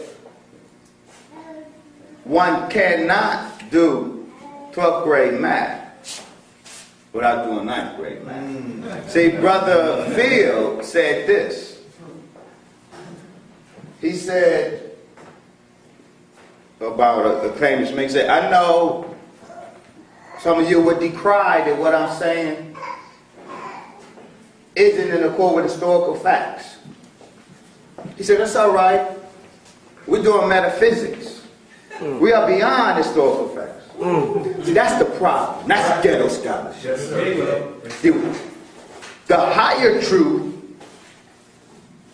must be in accord with the facts on the ground. That's right. And before we can presume to have a higher truth, we must make sure we have the relevant historical facts on the ground. So, yes, the empirical is limited. The empirical is the finger pointing to the moon. It gives us direction, but the finger won't take us to the moon. There is a higher truth, but we got to start on the ground, and we haven't got the ground game right. We want to do this metaphysics without anchoring our metaphysics in the empirical.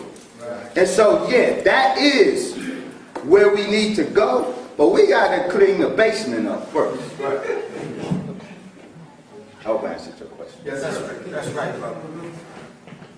Yes, sir. I'm Jahad Shakur from the Extended Black Family Movement out of Patterson, New Jersey. I would love to work on you giving a presentation in northern New Jersey. Definitely in the near future. Let's do it.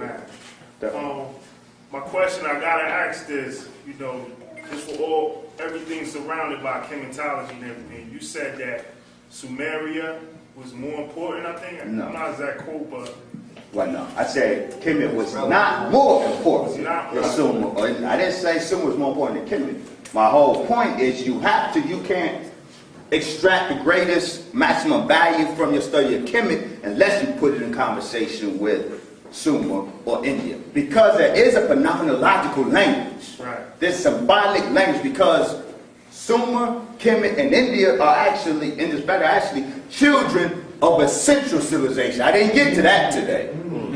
But as children, as siblings, they speak the same language in different dialect. Right. But in order to understand Kemet, you have to understand the cuneiform of Sumer and the Sanskrit and pre-Sanskrit of India. One is not more important than the other. That was my point. They are all critical pieces of the puzzle. My argument is that Kemet is a critical piece of the puzzle of truth. It is not the truth. well, that's clear. I can see that. Yes, sir. You have a question, brother? Yeah, you said that you have to know German, Arabic, to know Islam. Not to know. Not to know, but To write to write a Islam. history. But why German though? Good question. Very good question. Good question. The short answer is the Germans just had way too much time on their hands. So most religious studies scholarship, the hard, critical stuff, is written by Germans in German. The most important critical scholarship is written by the Germans. Some by the French, much less by the British or the English. It is not necessary to know Arabic or German to know something about Islam. The English language literature is sufficient to introduce people to Islam. It is not sufficient to qualify one to write a critical history of Islam because the sources necessary to write that history are still in Arabic. And the critical scholarship on those sources, most of it is still in German. It's in German. So, yeah, they just had too much time on their hands. And so they did all the hard work the philological work that other folks didn't want to do. That tedious stuff, that tedious scholarship. See, we like the easy scholarship. But that easy scholarship is a ghetto scholarship. No, real scholarship is very hard, it's very tedious. All right. Fact finding. Yes, sir. I had a question or something else. The last year, so maybe a little bit more before Wallace or working, how to return to the essence. Most every time that he spoke, at least in a forum, he spoke heavily on Islam being the natural religion of the black man. Yes. It wasn't something that he necessarily taught during his tenure, but he heavily, without going into much detail, he would consistently reiterate before he went out. And I was just curious what your thoughts were on that in regards to, he was brought up by his father. And regardless of what the contention is on either side of that, I look at that simply as he was the son of his father, like a spoiled child. He's not going to be like the child that come from the ghetto that don't know nothing. So he had time to tinker. But him using that language and he was heavily politically involved with the Saudi royal families, do you think that, I know he had access, that he had a lot of the knowledge about the black man in Islam, as you spoke on today, but maybe held that for political reasons because of either financial backing or support that he got from foreign sources? Because we know for a fact, because Minister Farrakhan publicly made the statement, that he was offered the dough to keep his mouth shut. So I was just curious what your thoughts would be on that. I have no thoughts whatsoever because I have no empirical data upon which to base it. It would be completely speculation, creative, and imaginative. And I don't want to dishonor the dead like that. I have no idea. If I had something to offer, I would. I have nothing. I cannot. I don't know what brother knew. Brother didn't know. I don't know if he did know things he did not teach, the reasons and motivations. I have no clue. I'm sorry. Yes, sir. You're well. Welcome, Brother John. Thank you, brother. Thank I you. appreciate all that you do for us. Thank you, Brother John. My question was about the brothers that you have had debates with. Do you ever get any feedback from them? Do they tend to come back with anything, convert? They write any letters Oh, yeah? and emails about posting. Now, when this DVD circulation may get some more, I don't know in what venue, what medium it would take, but yeah. Yes, sir. Please come through. Brother, understand this question. Made me think of the question I had when you were speaking. I have a tape at home. I think it was in 1994, Savior's Day, when Minister Farrakhan was talking about the white population, what they do with it. Got the particular title. But I do remember him saying that, Prophet Muhammad, peace be upon him, was a white man. And I think he said something to the paraphrasing, he said, but he was the noblest of white men. Right. And what does that mean? That, if you become Islam, that you can be right. He went to that. And then when you were talking, in your speech, you talked about how some saw him as a white man, but I think the more correct characterization of him was around his complexion. Now, Minister Farrakhan being, our guide, him to say that, and then you kind of, can you speak to that? Yes.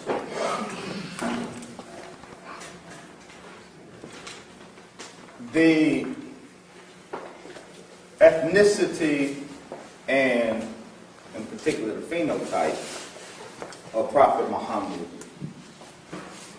the same conflict that we discovered in the Arabic tradition exists in the Honorable Elijah Muhammad's teaching. The Honorable Elijah Muhammad said Prophet Muhammad was a white man.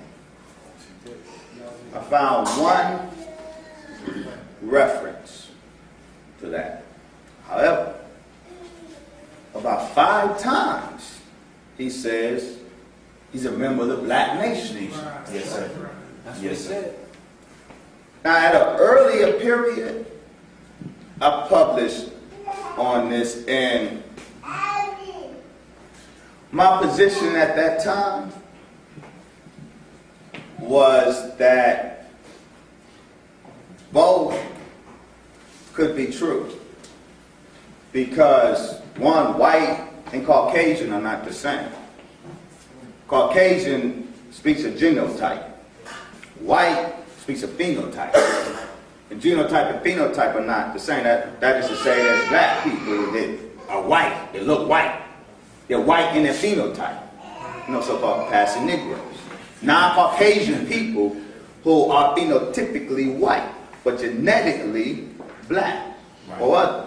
So it's possible that Prophet Muhammad was a member of the black nation genetically, but phenotypically white. I must confess that today that explanation doesn't quite work for me, because the earliest evidence in the genealogy of Prophet Muhammad clearly indicates his membership in the black nation.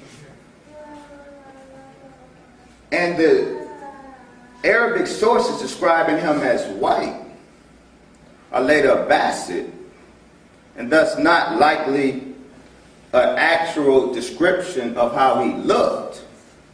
So it doesn't appear to me that he was phenotypically white. But I think I found the answer in Ibn Kathir's commentary. The hadiths are displayed, found in the collection of Tirmidhi, one of the 6 canonical collections. He was a student of Al-Bukhari. Well, those hadiths were commented on by a classical, one of the most important classical commentators of the Quran, Ibn Kathir. And Ibn Kathir says that in trying to harmonize the two, that in Arabic we say white to mean luminous, not white chromatically. And so Ibn Kathir said there is no contradiction between the description of him being white skin and him being brown skin, because he was brown skin, but he was luminous. He was noble. And white euphemistically in Arabic means noble. Does this have relevance to the 2 statements by the Honorable Elijah Muhammad? It may. I don't know. I do know this. I'm going to interrogate the teachings of the Honorable Elijah Muhammad the way I interrogate every other teacher. I'm not going to be dogmatic about the teachings of the Honorable Elijah Muhammad any more than I am about anybody else's teaching. We don't need to be. We don't need to be. And it ill serves us to do. So, what is the answer? The long and short of it is, I don't know. There are possible ways to harmonize the statements. Which one is the right? I don't know. But I know theoretically it's possible. It could very well be the case that the Honorable Elijah Muhammad, when he said he was a white man, he was using the euphemism. Or it could have been the case that that statement was earlier, because there seems to be an isolated statement that isn't made again, and all of his discussion is he's black. He's in the black nation, maybe. He changed his position. Maybe he learned something that caused him to discontinue that description and emphasize that he was of the black nation. Remember, Master Prophet Muhammad studied for 42 years. It's after the 42nd year that he was able to begin his mission. I imagine that had he started his mission in the 3rd year, he didn't know as much. See, the lessons at a certain point in 1934, some of them are almost nearly correct. So what I'm suggesting is, see, God is a man, and the messages of God are men. And we don't have to assume that that means there can be no growth in the understanding of the messages of God. And if we see growth, that means they're not the messengers of God. We should not do what the pious do, is try to make a circle out of a horseshoe, we say. You know, if certain things don't seem to fit, don't let it be and keep studying. Don't try to force things together. That's when we spin mythic history. We don't do that. We should not do that. And I won't do it even for the teachers, Honorable Elijah Muhammad. I interrogated this teaching academically for 20 years now. I know it can stand up. And so, though I can't say what the answer answer is to that seeming conflict. I know I am not going to do for the teacher, the Honorable Elijah Muhammad, what I am admonishing others not to do, is close my eyes to facts, because I want to maintain an understanding of what I think the messenger taught or meant. I'm not going to do that. The empirical data is what it is. How the Honorable Elijah Muhammad made two statements, how they come together, how they relate to the empirical data. There's many ways where that can be configured. None of which means the Honorable Elijah Muhammad was wrong, or the empirical data needs to be dispensed with. It could very well be that he meant white in the same way Ibn Kathir says Arabs meant white, meaning luminous. But when I say that, I qualify. Those passages in Bukhari, written by those Persians, even though in Arabic, Ibn Kathir said in Arabic, when Arabs say white, they mean luminous. But these were Persians speaking in Arabic. And when they said white, they clarified in other hadith, they meant white. Because for them, nobility was whiteness and blackness was an ethnic crime. So there it is. If I don't know, I would say I don't know. I'm not a hustler. Yes, sir. Alaikum salam, sir. Good to see you. Yes, sir. Good to see you too, beloved. Question, I know it could become larger, but the Honorable Elijah Muhammad taught that the white race were a grafted race. Yes, sir. Devils. Yes, sir. In your research in ancient Kemet or Sumeria, the Indic civilizations, or even in the Quran, have you been able to find that as a teaching that was prevalent amongst black people in the past? Absolutely, among the Commissions, and to a less explicit extent among the Sumerians. But the Commissions are very clear. Yes.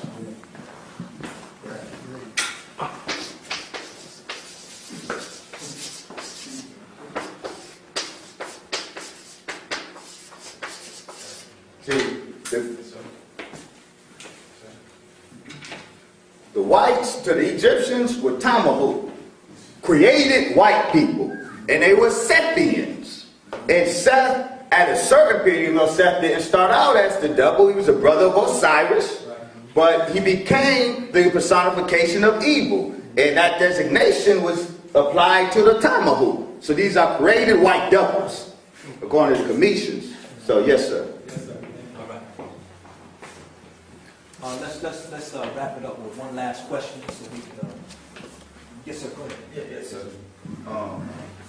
Beloved, you had mentioned that earlier that you had intended to touch on Islam and how it relates to ancient Kemet. Right? We pressed for time, but I have my question is this: you said that ancient Kemet, ancient Sumeria, and the ancient Indian civilization were children's civilization of the center civilization. Yes, now, that center civilization was it Black Arabia? Well, that's Black Arabia. Is it Black Arabia? Islam. Islam. Thank you. Well, in black and well, difficult question. Yes, sir. Yeah, well, that's what I'm saying. Islam. And in my book, Black Arabia, an African origin of civilization, which will be out, I go into that discussion on Honorable Elijah Muhammad placed the root of civilization in Mecca and in Egypt. And I would demonstrate that, as I stated, Kemet, Sumeria, and Indus civilization are children civilizations of a center civilization, Kushite empire centered on the Arabian Peninsula. Yes, that is my next academic example. Thank you. Thank you.